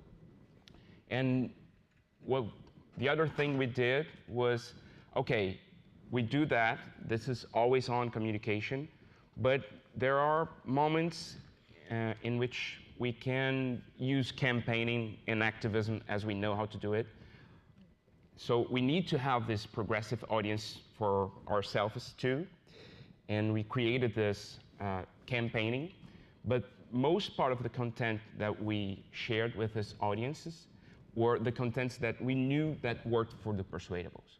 So what we trained people to talk to their friends and families and to share content that were able to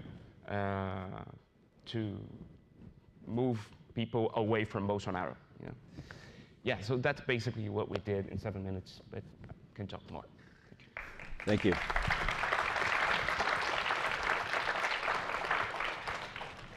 Now, Naro Alonzo from the Philippines. So maayong adlaw sa tanan, good day to all. I'm Naro.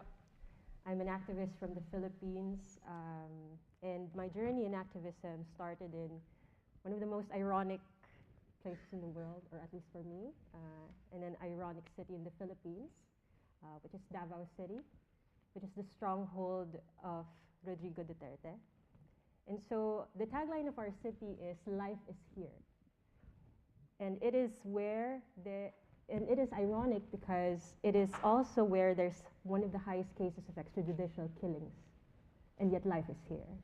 It's also a place where people, family, your classmates would say, this is the best city in the Philippines, and yet you'll be stuck for 4 hours in traffic going to school because you're fighting. It is also where mothers or grandmothers would assert to their children, their daughters, that this is the safest city in the Philippines, and yet would tell you, never walk alone at night. And that's post-truth, I think. No?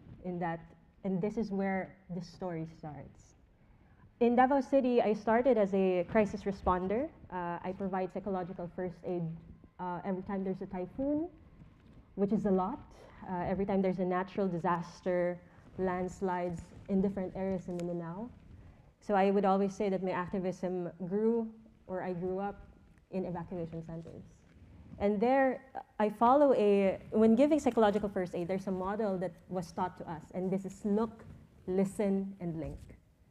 And with every person that I got to talk to, this is how we facilitate the care session. You look at what can be wrong, you listen to their story, and then you link them to social support. And I've been doing this for many years, for different disasters, until slowly, the kind of people that I get to talk to would change. So these were no longer victim survivors of natural disasters, but we would have, for example, indigenous peoples who would start telling their story of how there were aerial raids and that their community was militarized. And yet, there was a media blackout.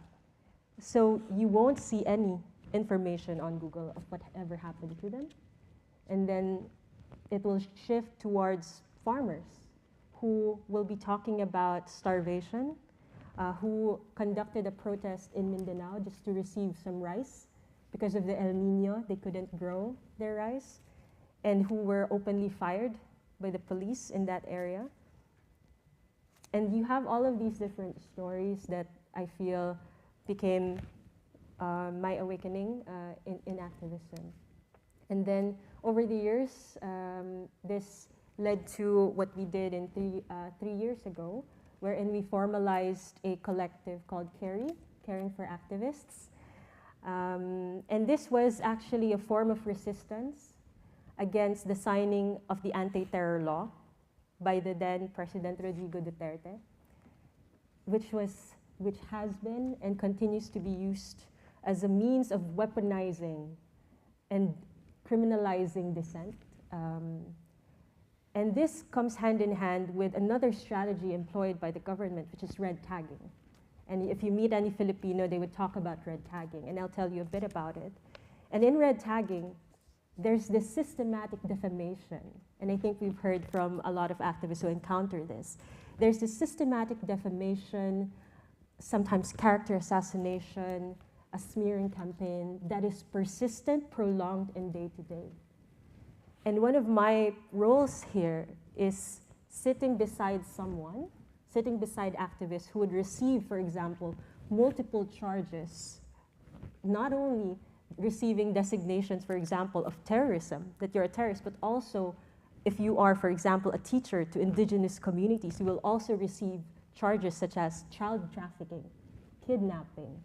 Sometimes they would allege that you're a drug pusher. Then they will file you multiple sedition cases. They will file you multiple charges on libel. So these are all of these things, all of these identities and narratives and stories are actually placed upon you and placed on your shoulders. And I think this is where our collective and where my role as an activist is actually listening to these different defenders who have had to live and struggle and survive every single day while carrying all of these assaults to their self and to their identity, to their person, and wanting to preserve themselves, wanting to preserve their story. I think in political repression, we talk a lot about silencing. We talk a lot of censorship. And what I've observed as a psychosocial person is that the silencing comes from the onslaught of that deafening noise of millions of stories that will be created against you, to the point that your family and even people you love, trusted comrades, would start to doubt. And worst of all is when you as an activist start to doubt yourself. And that is where we come in to try to piece together those stories of making sure and preserving that you recognize the truth of who you are and not letting enter the narratives that are created by this massive infrastructure that is highly sophisticated. So in the Philippines, I would like to share an example of what I mean by by the challenge of confronting this highly sophisticated infrastructure. So in the Philippines, there was this report on architects of network disinformation. So you have, for example, the most successful marketing and PR brands who would work side by side with actual politicians in order to create these massive disinformation campaigns. And these are the best marketers for corporate brands.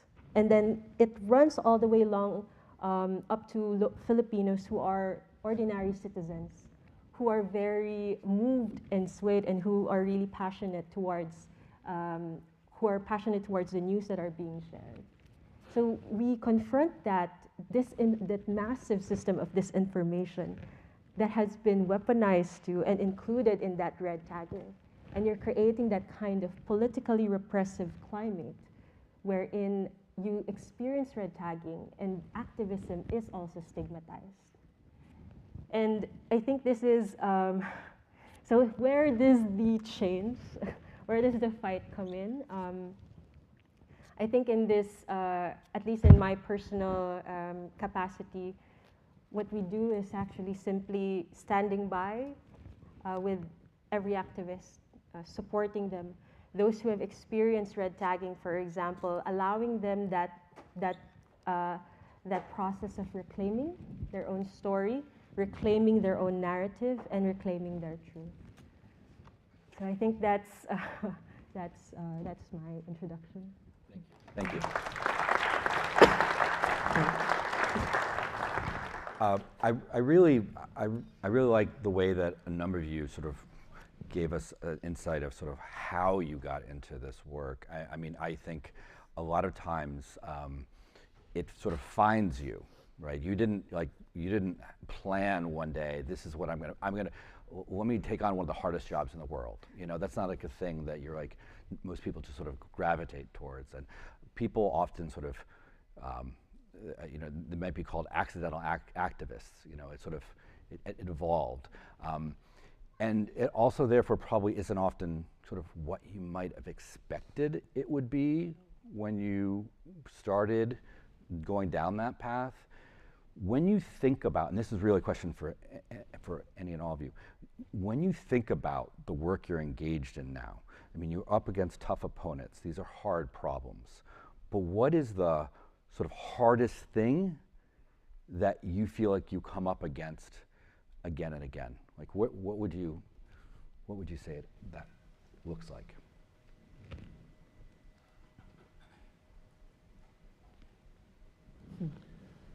Maybe I can start.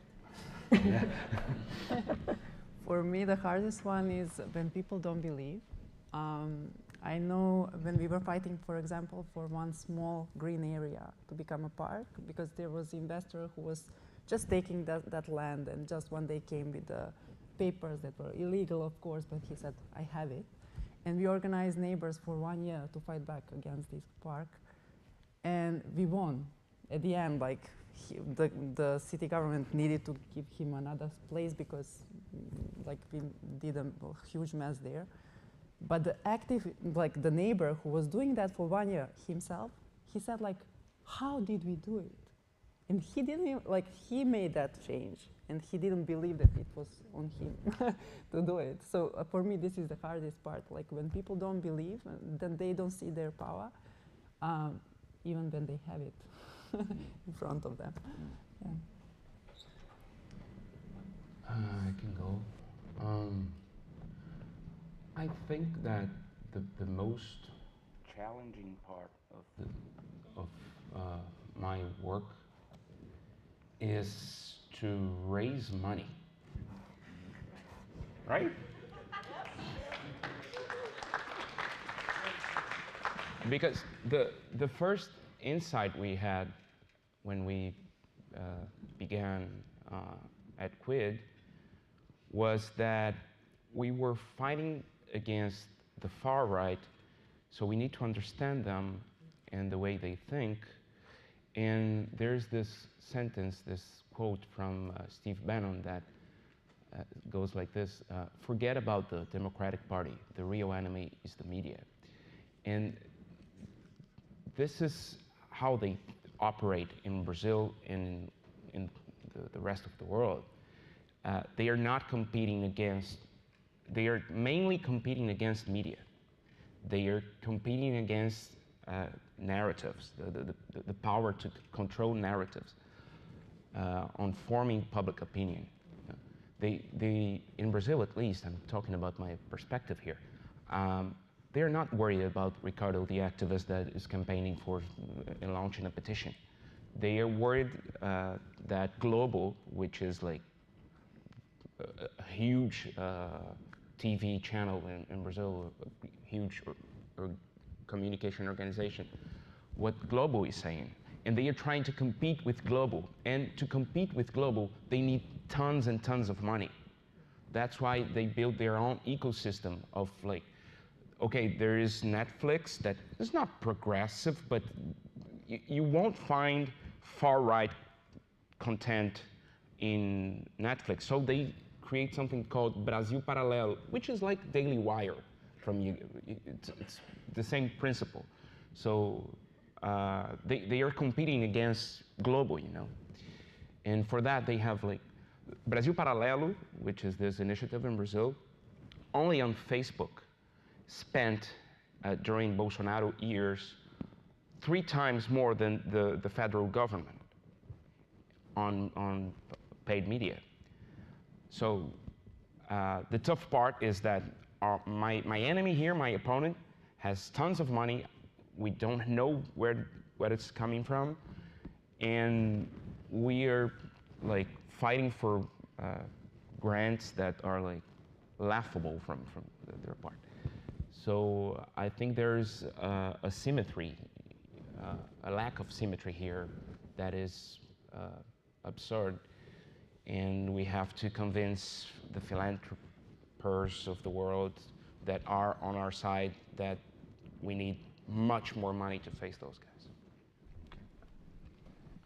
I'd like to touch on what was mentioned earlier on narratives.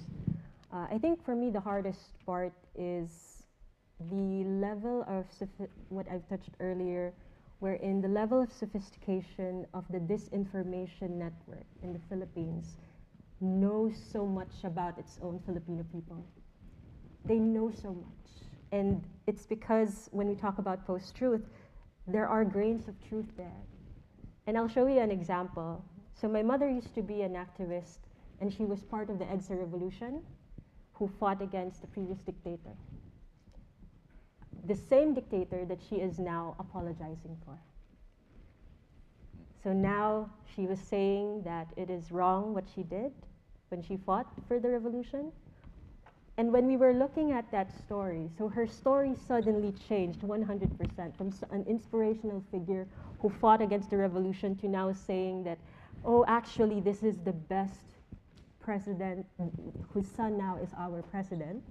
So this is the best president because we lived in a golden era.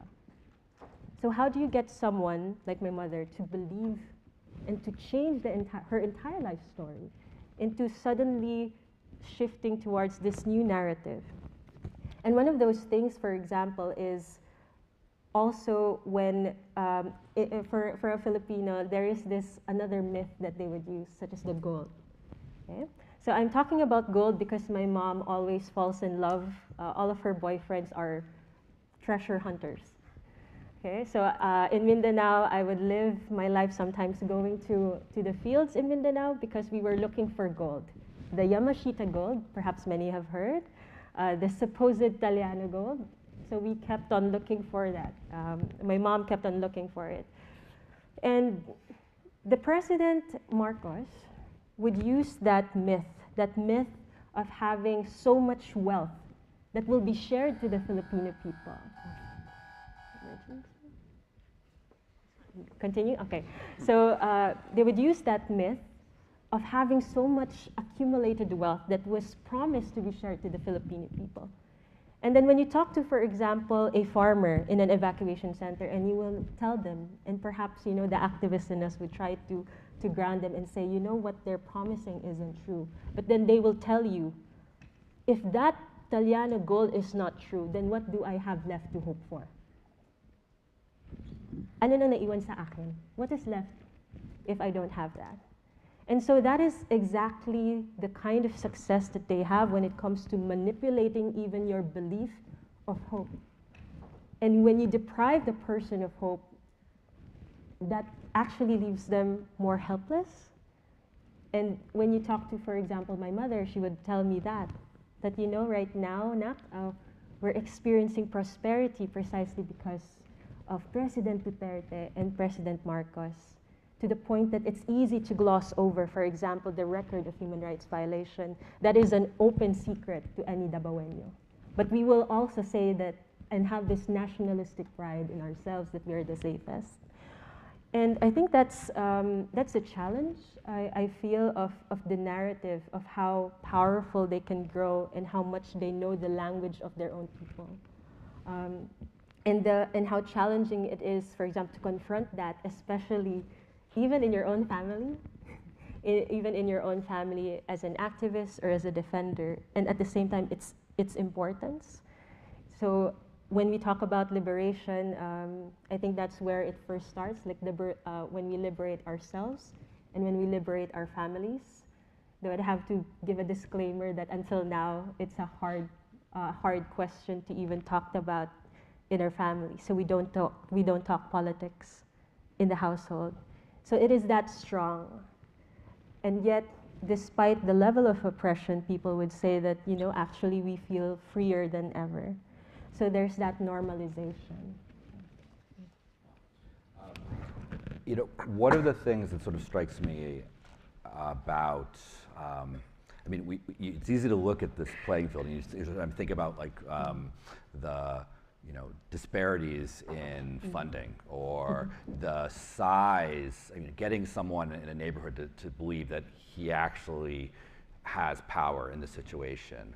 You know, bringing people back their hope. You're up against what often seems like these machines, like these big, overwhelming odds. And so it's easy to sort of look at that and think, oh, this is more than tough. But at the same time, when we look at civil society organizations in so many places, in your countries and in others, one thing that they have, or often have, is a connection to their community, right? That's fundamental. That there is a sense of trust and credibility. They know of what they speak. They're close to the community. They're maybe known quantities in some way, and that lends them a credibility, and frankly, a credibility that so often the opposition parties lose, right? They're in a world of politics, and they get sullied by it, and the compromises, and we know the story. And so, you know, civil society sometimes just it has that genuineness that gives it a sort of power in these situations. But you know, we're talking about a post-truth world. We're talking about a world in which facts are contested and fiction spread very fast. In your own work, how do you maintain your credibility? I mean, how is it that you maintain trust with the persuadables, or with the people that you need to make and sustain a successful movement?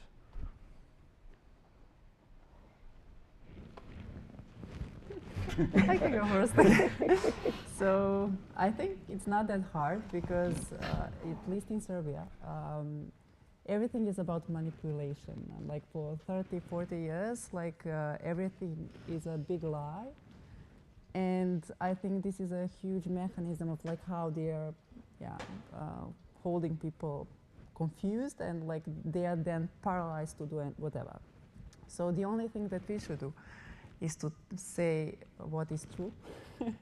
And people always know what is true. Like if you say it and you stand with your, like around, whatever you say, if you do what you say you will do, they can see some kind of steps that they don't see anywhere else. They just see lies that are not like true. So I think if we are just saying the truth and like be honest with them, even when we are wrong and we are making some mistakes, just be honest with your people, and they will know how to appreciate that. And then they will stand with you because they trust you.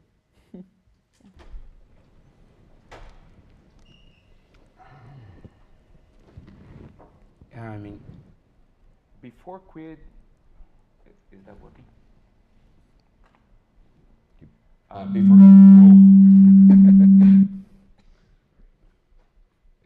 Okay, so before Quid, I used to work at NGOs and movements where this need of building confidence was really important, and I completely agree.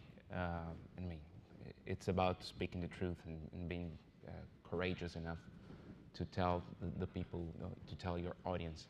But at Quid, we started a new perspective. I mean, we were so preoccupied in the beginning with the content of the things that we distributed, with the things that we posted. You know, campaigning has this sort of like, okay, let me do this video hero where I will tell all the truth there, the whole narrative is going to be there, and I have to have everyone watching this. And we understood that, I mean, content can be king, but distribution is queen. I mean, it is much more important for us at Quid, that's our perspective, to produce tons and tons of content that are not so high quality, not so perfect, because this is where we are informationally. We are on our cell phones. We are not like stopping for a video and it will shock us. We will see a content after a content. That's how we are living now. So we sort of got rid of this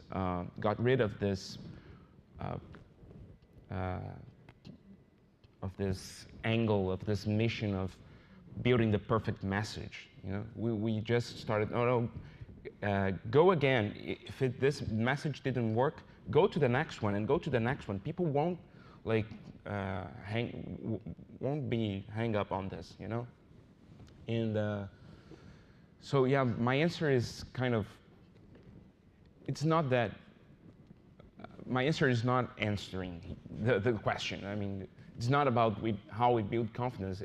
It's how we can have an effect on public opinion, knowing that things are like this nowadays. You know, and we do that with lots and lots of content and a lot of distribution. And when we make mistakes, we just like produce more content. We don't go back and say, "Oh, I'm sorry about this meme.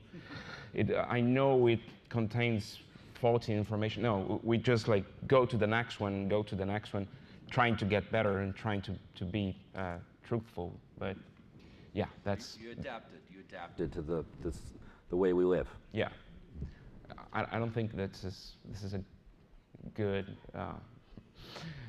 It's not a good thing. I mean, it's not ideal, but I think that's sort of what we are. Yeah. Do you? For me, it's a very tough question, but I'll be speaking on the perspective of a psychosocial support provider supporting activists. It took me 3 years to be accepted as a psychosocial support provider for an organization. And the reason why is precisely it's so hard to trust in a post-truth environment and climate. We have organizations, for example, in the Philippines who until now are grieving and are feeling like so much emotions over previous comrades who have unfortunately changed sides. We have so many cases of the military or the police framing abductions as surrenderies, wherein activists supposedly are surrendering because the communities or the activist organizations that they're part of are supposedly keeping them against their will. And the problem here is that you can look at even a recent televised case wherein it was on live stream, wherein two abducted environmental activists who we are caring for, two abducted environmental activists who were part of this public forum on live stream, who were given scripts by the military to supposedly say that they voluntarily surrendered because activist communities were keeping young people, kidnapping them, forcing them to do activist work. And yet, in spite of that evidence wherein they bravely and courageously told the world that actually we are here against our will, we were abducted, what the military and police were saying was not true. And even with that televised and so many movements rallying for their freedom, they continue to experience right now SLAP or strategic litigation against public participation, wherein even if you have that evidence that there was a manipulation on the side, for example, of the police and the military, they can still file charges against you for sedition and libel. And it is this use and misuse of false surrenderies, using the trust and attacking that trust among activists. And so, for example, in the more intimate and private space of a therapeutic conversation, a care session, you would hear about activists grieving over all of these losses, and being able to listen to like how difficult it is for an activist to actually trust someone. And I think that's where my answer earlier came in, that it takes a lot of action and a lot of commitment and presence, especially when it comes to immersing really in the community, and an actual openness that perhaps at one point you will just have to be ready for whatever happens. And this is a kind of acceptance that I've been hearing from a lot of the movements. It's like, you'll never know 5 years down the line, Naro or me would suddenly flip. And that's just a reality that people would just have to come to accept. And that is also a very painful reality to have to accept and still continue with your activist work day to day. And I think this is where I was gesturing about like the weight of that, the weight of all that uncertainty coming together, and still paglihok gihapon, like still move, still work, still do your mobilization, still continue the action. You know, I remember a long time ago, this is probably like, I don't know, a decade or more ago, talking to Serja about the experience in Serbia, and this is, you know, was this back when you were 16? You know, so it's like, and he was talking about how they recognized that at a certain point that how important it was to take moments of victory and sort of mark them, you know, and say like, you know, and it might not be like, it's by no means like that you've won the war. Maybe you won that day or something, you know, but his point was like, you really, you know, you had to mark it with a V, and you had to broadcast it to everyone because you were so worried about maintaining people's spirits and their hope and that momentum that, you know, you had going for you, and you knew you were engaged in something that was not going to be finished tomorrow. And so those things that it was a way to multiply the success of that campaign or that day or what have you. You know, maybe it's a small example, but it's one that sticks out to you. I mean, can you tell us a little bit about a victory that you experienced along the way? You know, how did you come to it? Like, what was it? How did you come to it? And I think a lot of people here are looking for lessons that they can take back home with them. What would be a lesson that comes out of it for them?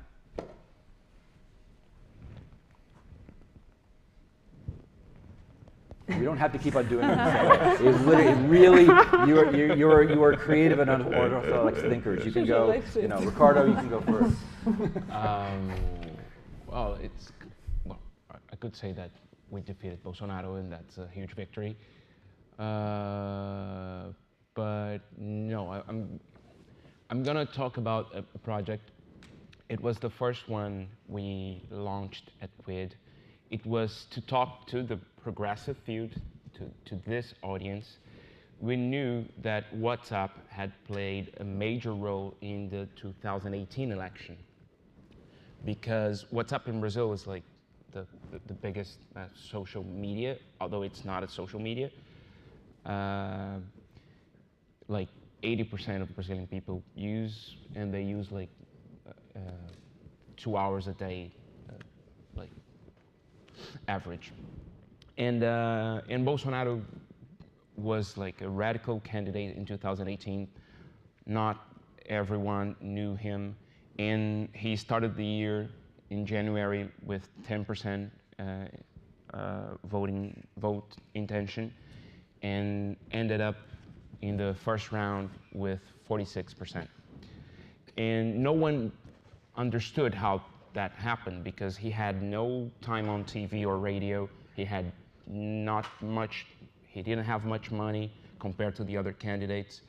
And what we believe happened was that a lot of things happen on what we call dark social, the things that we don't see on WhatsApp. So we started in 2020 with this sense that we had to explore WhatsApp because the progressives were not there. You know, movements, social movements, organizations, the political parties, they had no audiences in WhatsApp. They produced no content there. So to launch this,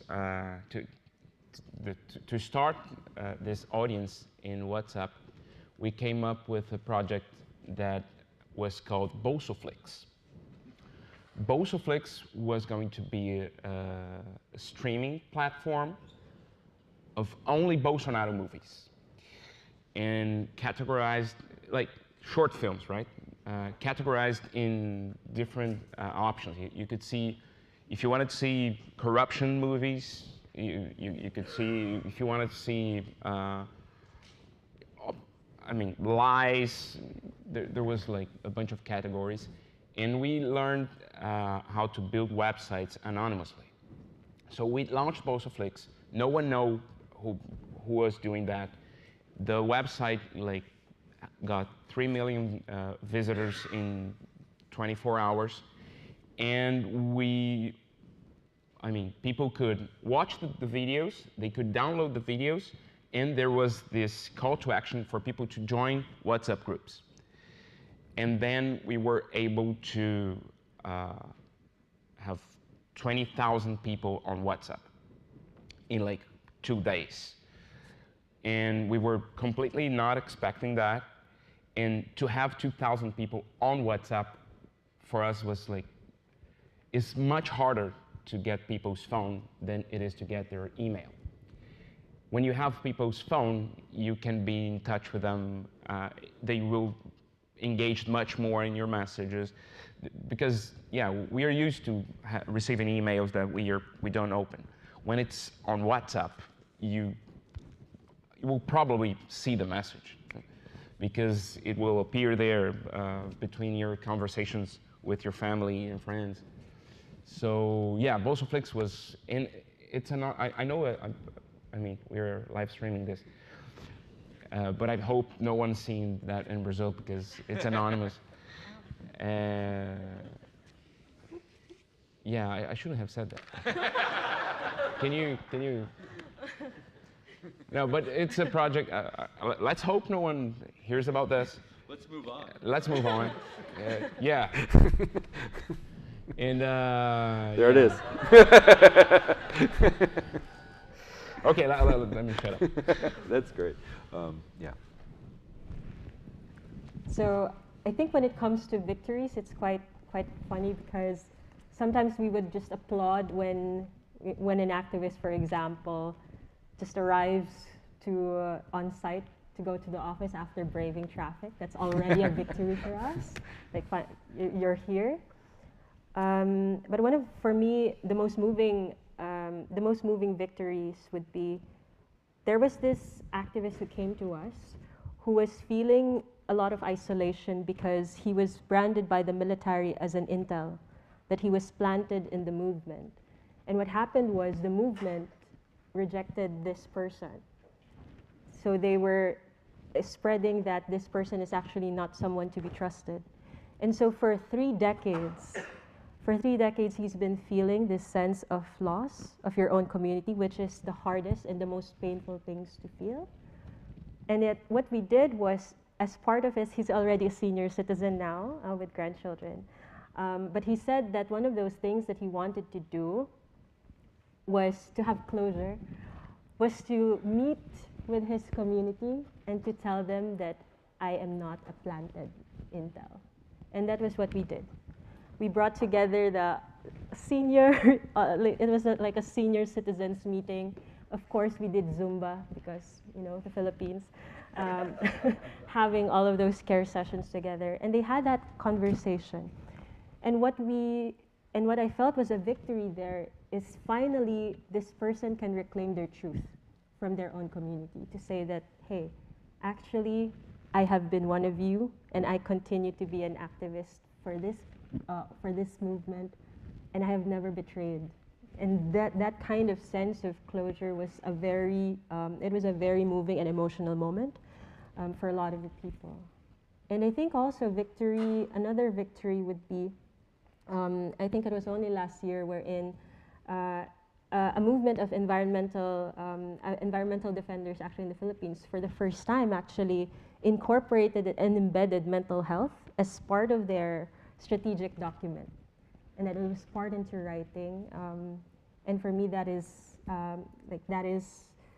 like a recognition of what people needed, especially in a culture for us, for a lot of Filipino activists, for example, we have the sense that we are the least priority always, and that our well-being does not matter compared to the community, and this, of course, accumulates to so much stress over time.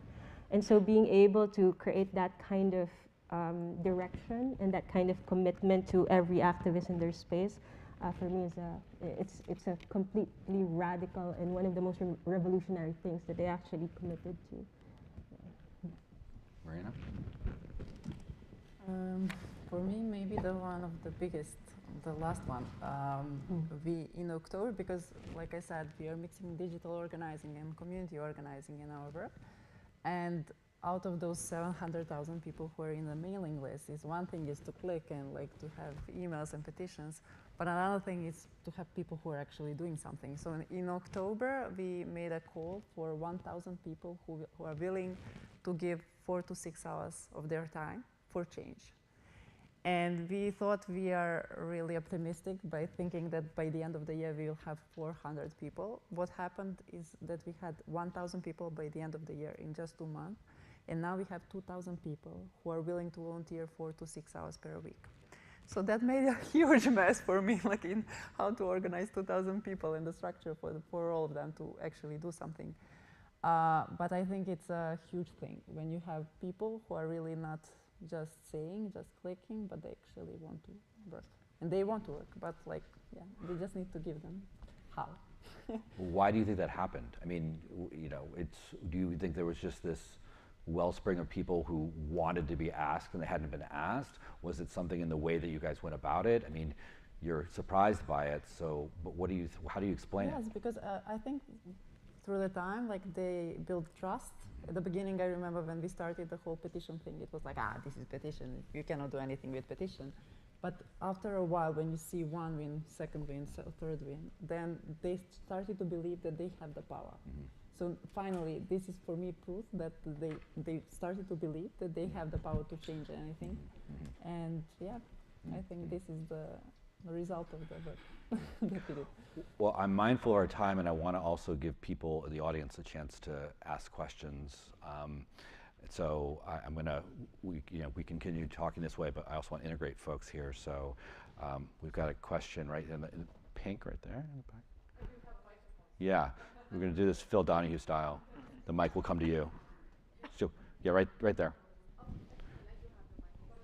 Just yeah.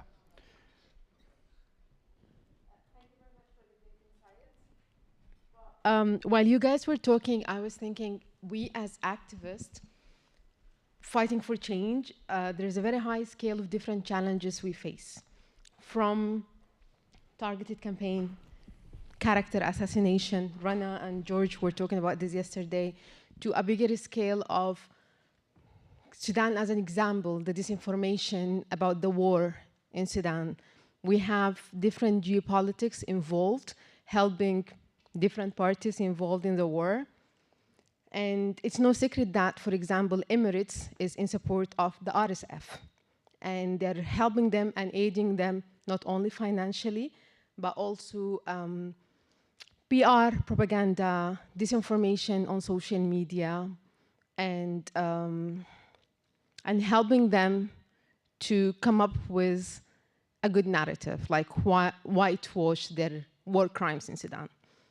So the scale is really big, and the challenges that we're faced with are really big.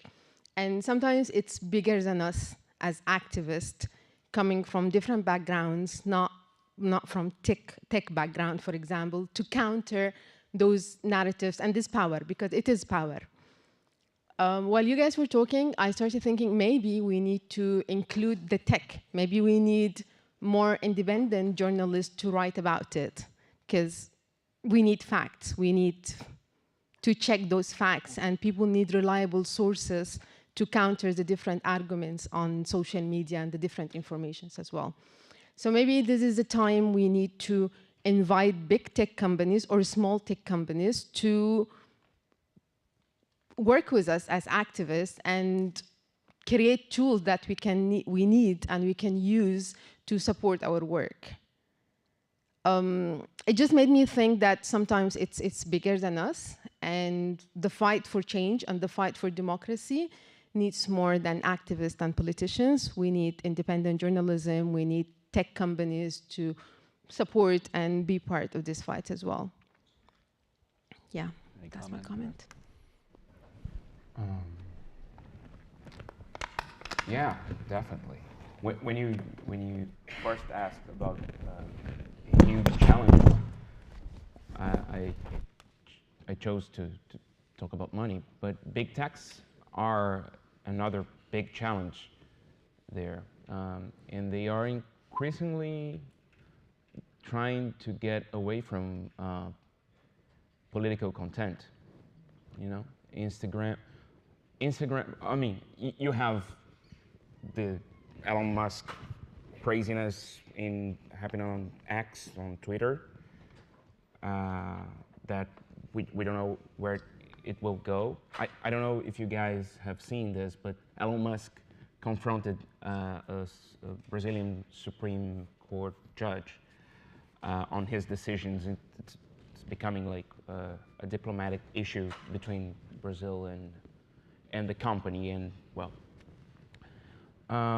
but Facebook, TikTok, all of them are trying to create a good vibes only platform, steering away from politics.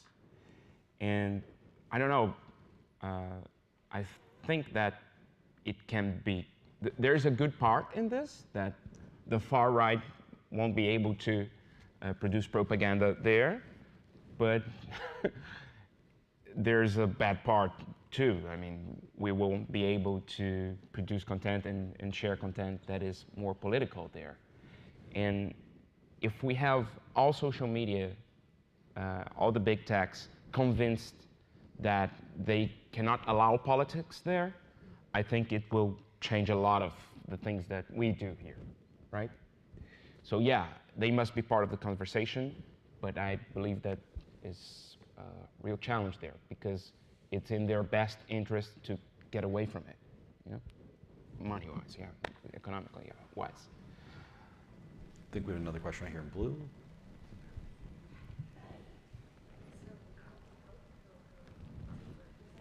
Hello. Okay. So I was really intrigued by what you said about the volunteers and recruiting people and how it like grew kind of exponentially. And I wonder, and like I'm always super curious about like any mobilization techniques that work for you. And I wonder like what was the task that you gave those people, and what was like your tool to get them involved into something so that these numbers could grow so quickly?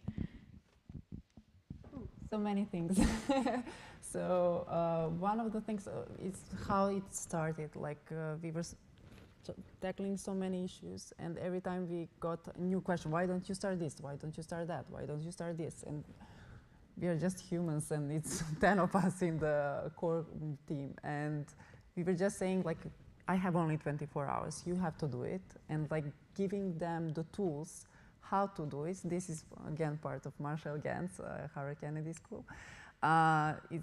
He's teaching actually how to do a successful campaign. And when you know the skill, we know how to support someone who is willing to make the change. But the issue is how to give them that knowledge. This is the second one. So for that, you need to make the structure where they can go inside, because they don't have many skills at that moment. They have will, but they don't know how. So you need to make small tasks. For us, it was like just do a first step, do action like on the street, or put a sticker or whatever. We gave them several options what they can do as a first step. If they do a first step, then they are going on the second level, then they can choose the team, do they want functional team, I don't know, certain topics, or like having a local team, so geographical. So like they had so many options that they can choose, and they can find their own like place where they feel good. So yeah, I hope I answered.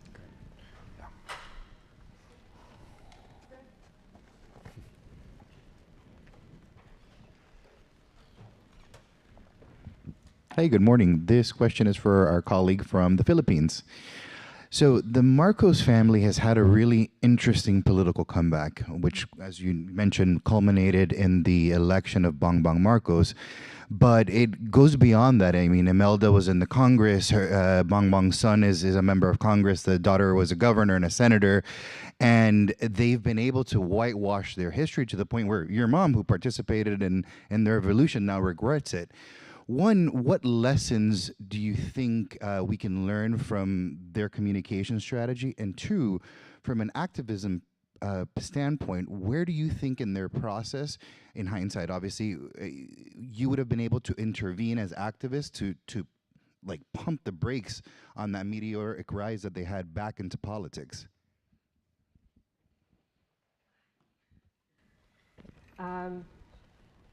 I think one of the things that we can learn from their strategy, which have been like decades of highly sophisticated communication practices, but I think one of those things which I've touched on earlier is how they're able to use the language of the people. When you hear and when you talk to Rodrigo Duterte, whether it's on TV or whether in person in Panacan, Davao City, he's someone who talks just like how you would talk to a jeepney driver, or how you would talk to a taxi driver. And this is something that even the Marcos family also has been able to perfect, is this ability to use what has been part of the Filipino culture, which is the love for myths, the love for folklore, the love for narratives, and the love for Catholic teachings and stories. From my mom, actually, I was able to notice this, wherein I would ask her, like, why would you vote for Bongbong Marcos, who is the son of the dictator who you revolted against from before? And then she told me a line which we would hear a lot from the church, which is, the sin of the father is not the sin of the son. Okay? And this has been something that's being used a lot in a lot of the campaigns by the Marcos family. And also, they're also really, really good when it comes to, and this is very painful to say, when it comes to looking for artists and cultural institutions and think tanks, especially in Mindanao, who they patronize. So a lot of the most influential artists, for example, coming from the city where I'm from, or from Davao, grew to that rise of influence precisely because they have the money, they have the resources. And so even way back during the time of the dictatorship, they were the ones who funded so many writers, artists, visual artists. So there have been so many books written about and praising, for example, their family. And these grains of truth serve to create this confusion about what is it with this family.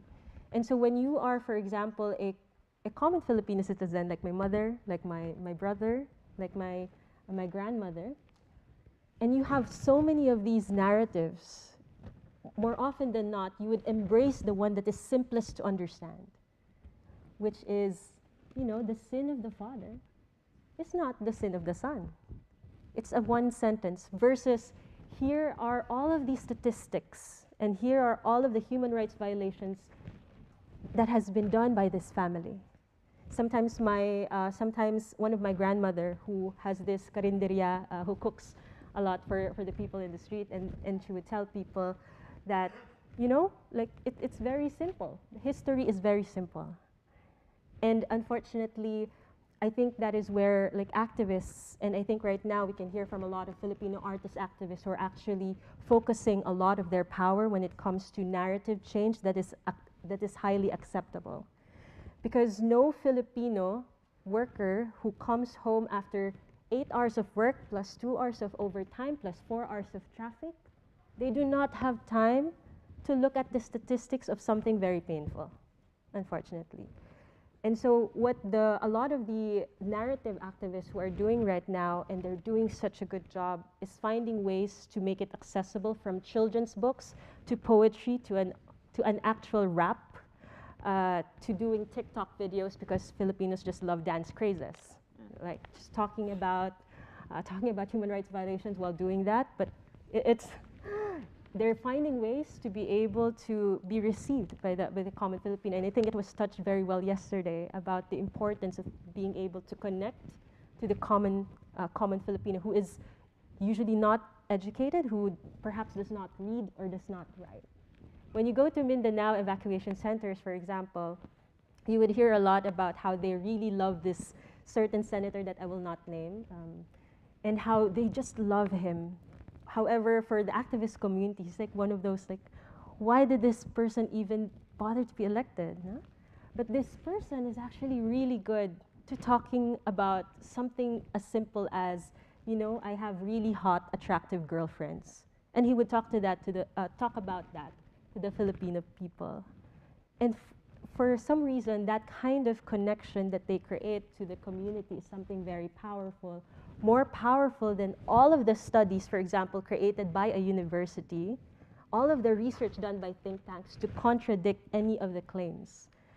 And so this is where I feel for me is that, like, that challenge when it comes to post-truth is it reaches to a point wherein Filipinos or some of the people that I know find it so difficult and unnecessary to have that kind of emotional labor to even bother finding out what is true.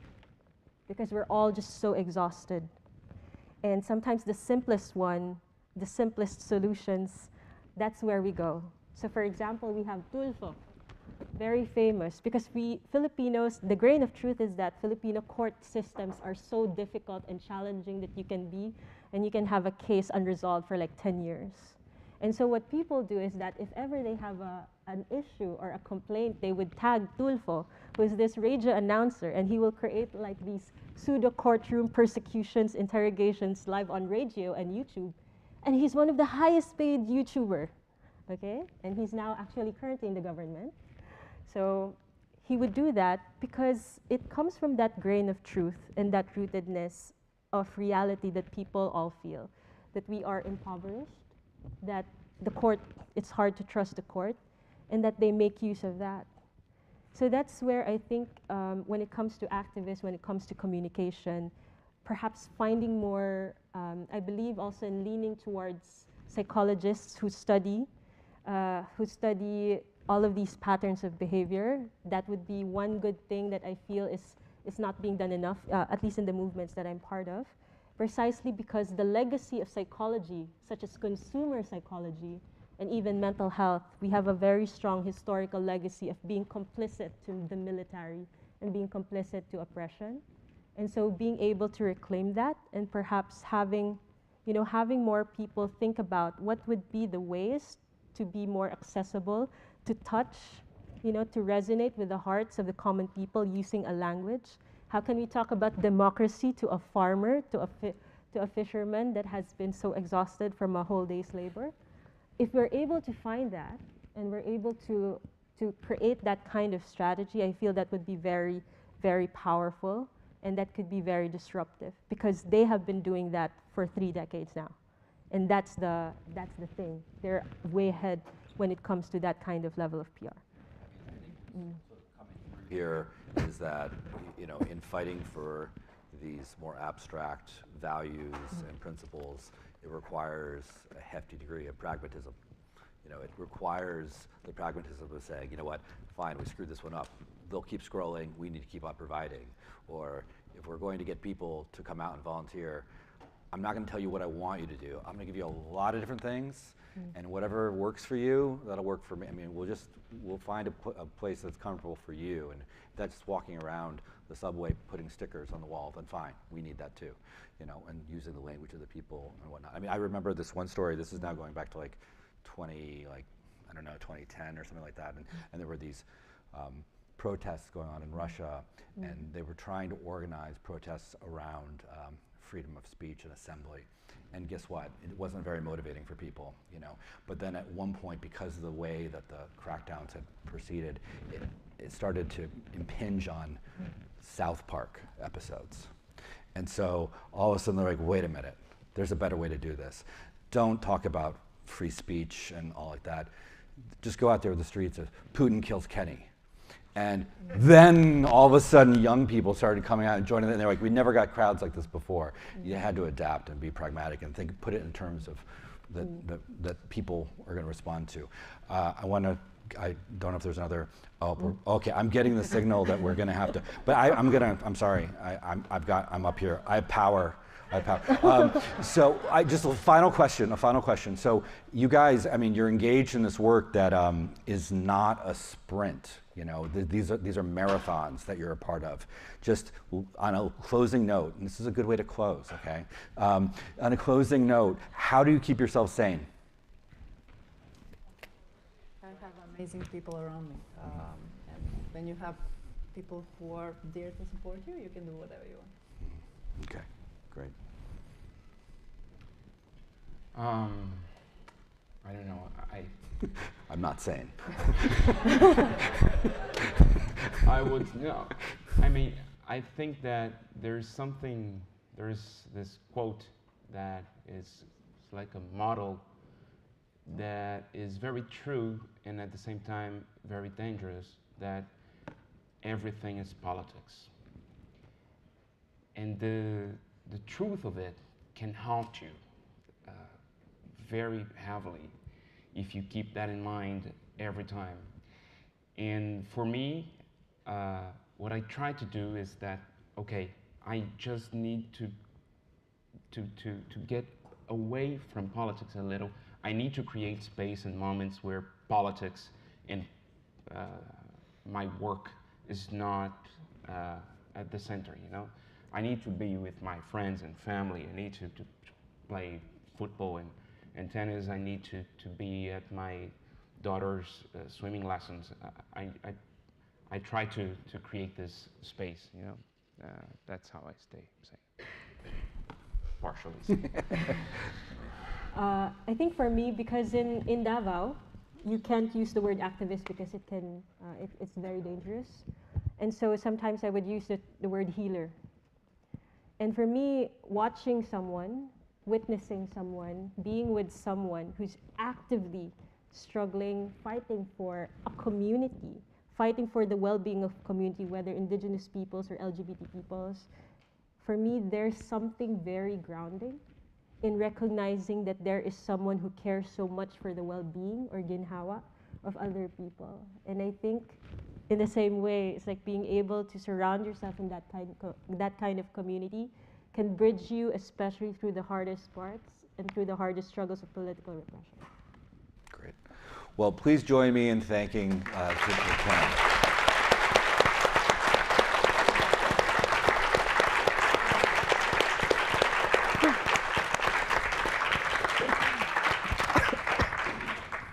So I don't know, what is lunch? Okay, great. Okay, great. All right, guys, we'll break for lunch now at Bond House. We're gonna follow our amazing volunteers. They will lead the way to Bond House. 2 reminders: if you haven't been to the table, Tactics for Change table, please do. There's a lot to explore. It's a very interactive website. You will learn how you can benefit from this website and also how to add to it. Second things, I haven't seen many of us going to the volunteers table where they have this amazing initiative, Advocates Ally project, which is it's a mutual benefit. They will learn from you and you will use the skills to get them to work with you. So please visit the table, learn about the initiative and see how can you collaborate and tap into this pool of skills. Third thing, don't remember tonight's venue for the concert has changed. It's no longer the church. We're moving to the city center. Do you have a location for the city center? On the screen? Okay. See you tomorrow at 9 a.m. here. Right? Yeah, at lunch. Yeah, but I'm just reminding you to be on time tomorrow. Bye.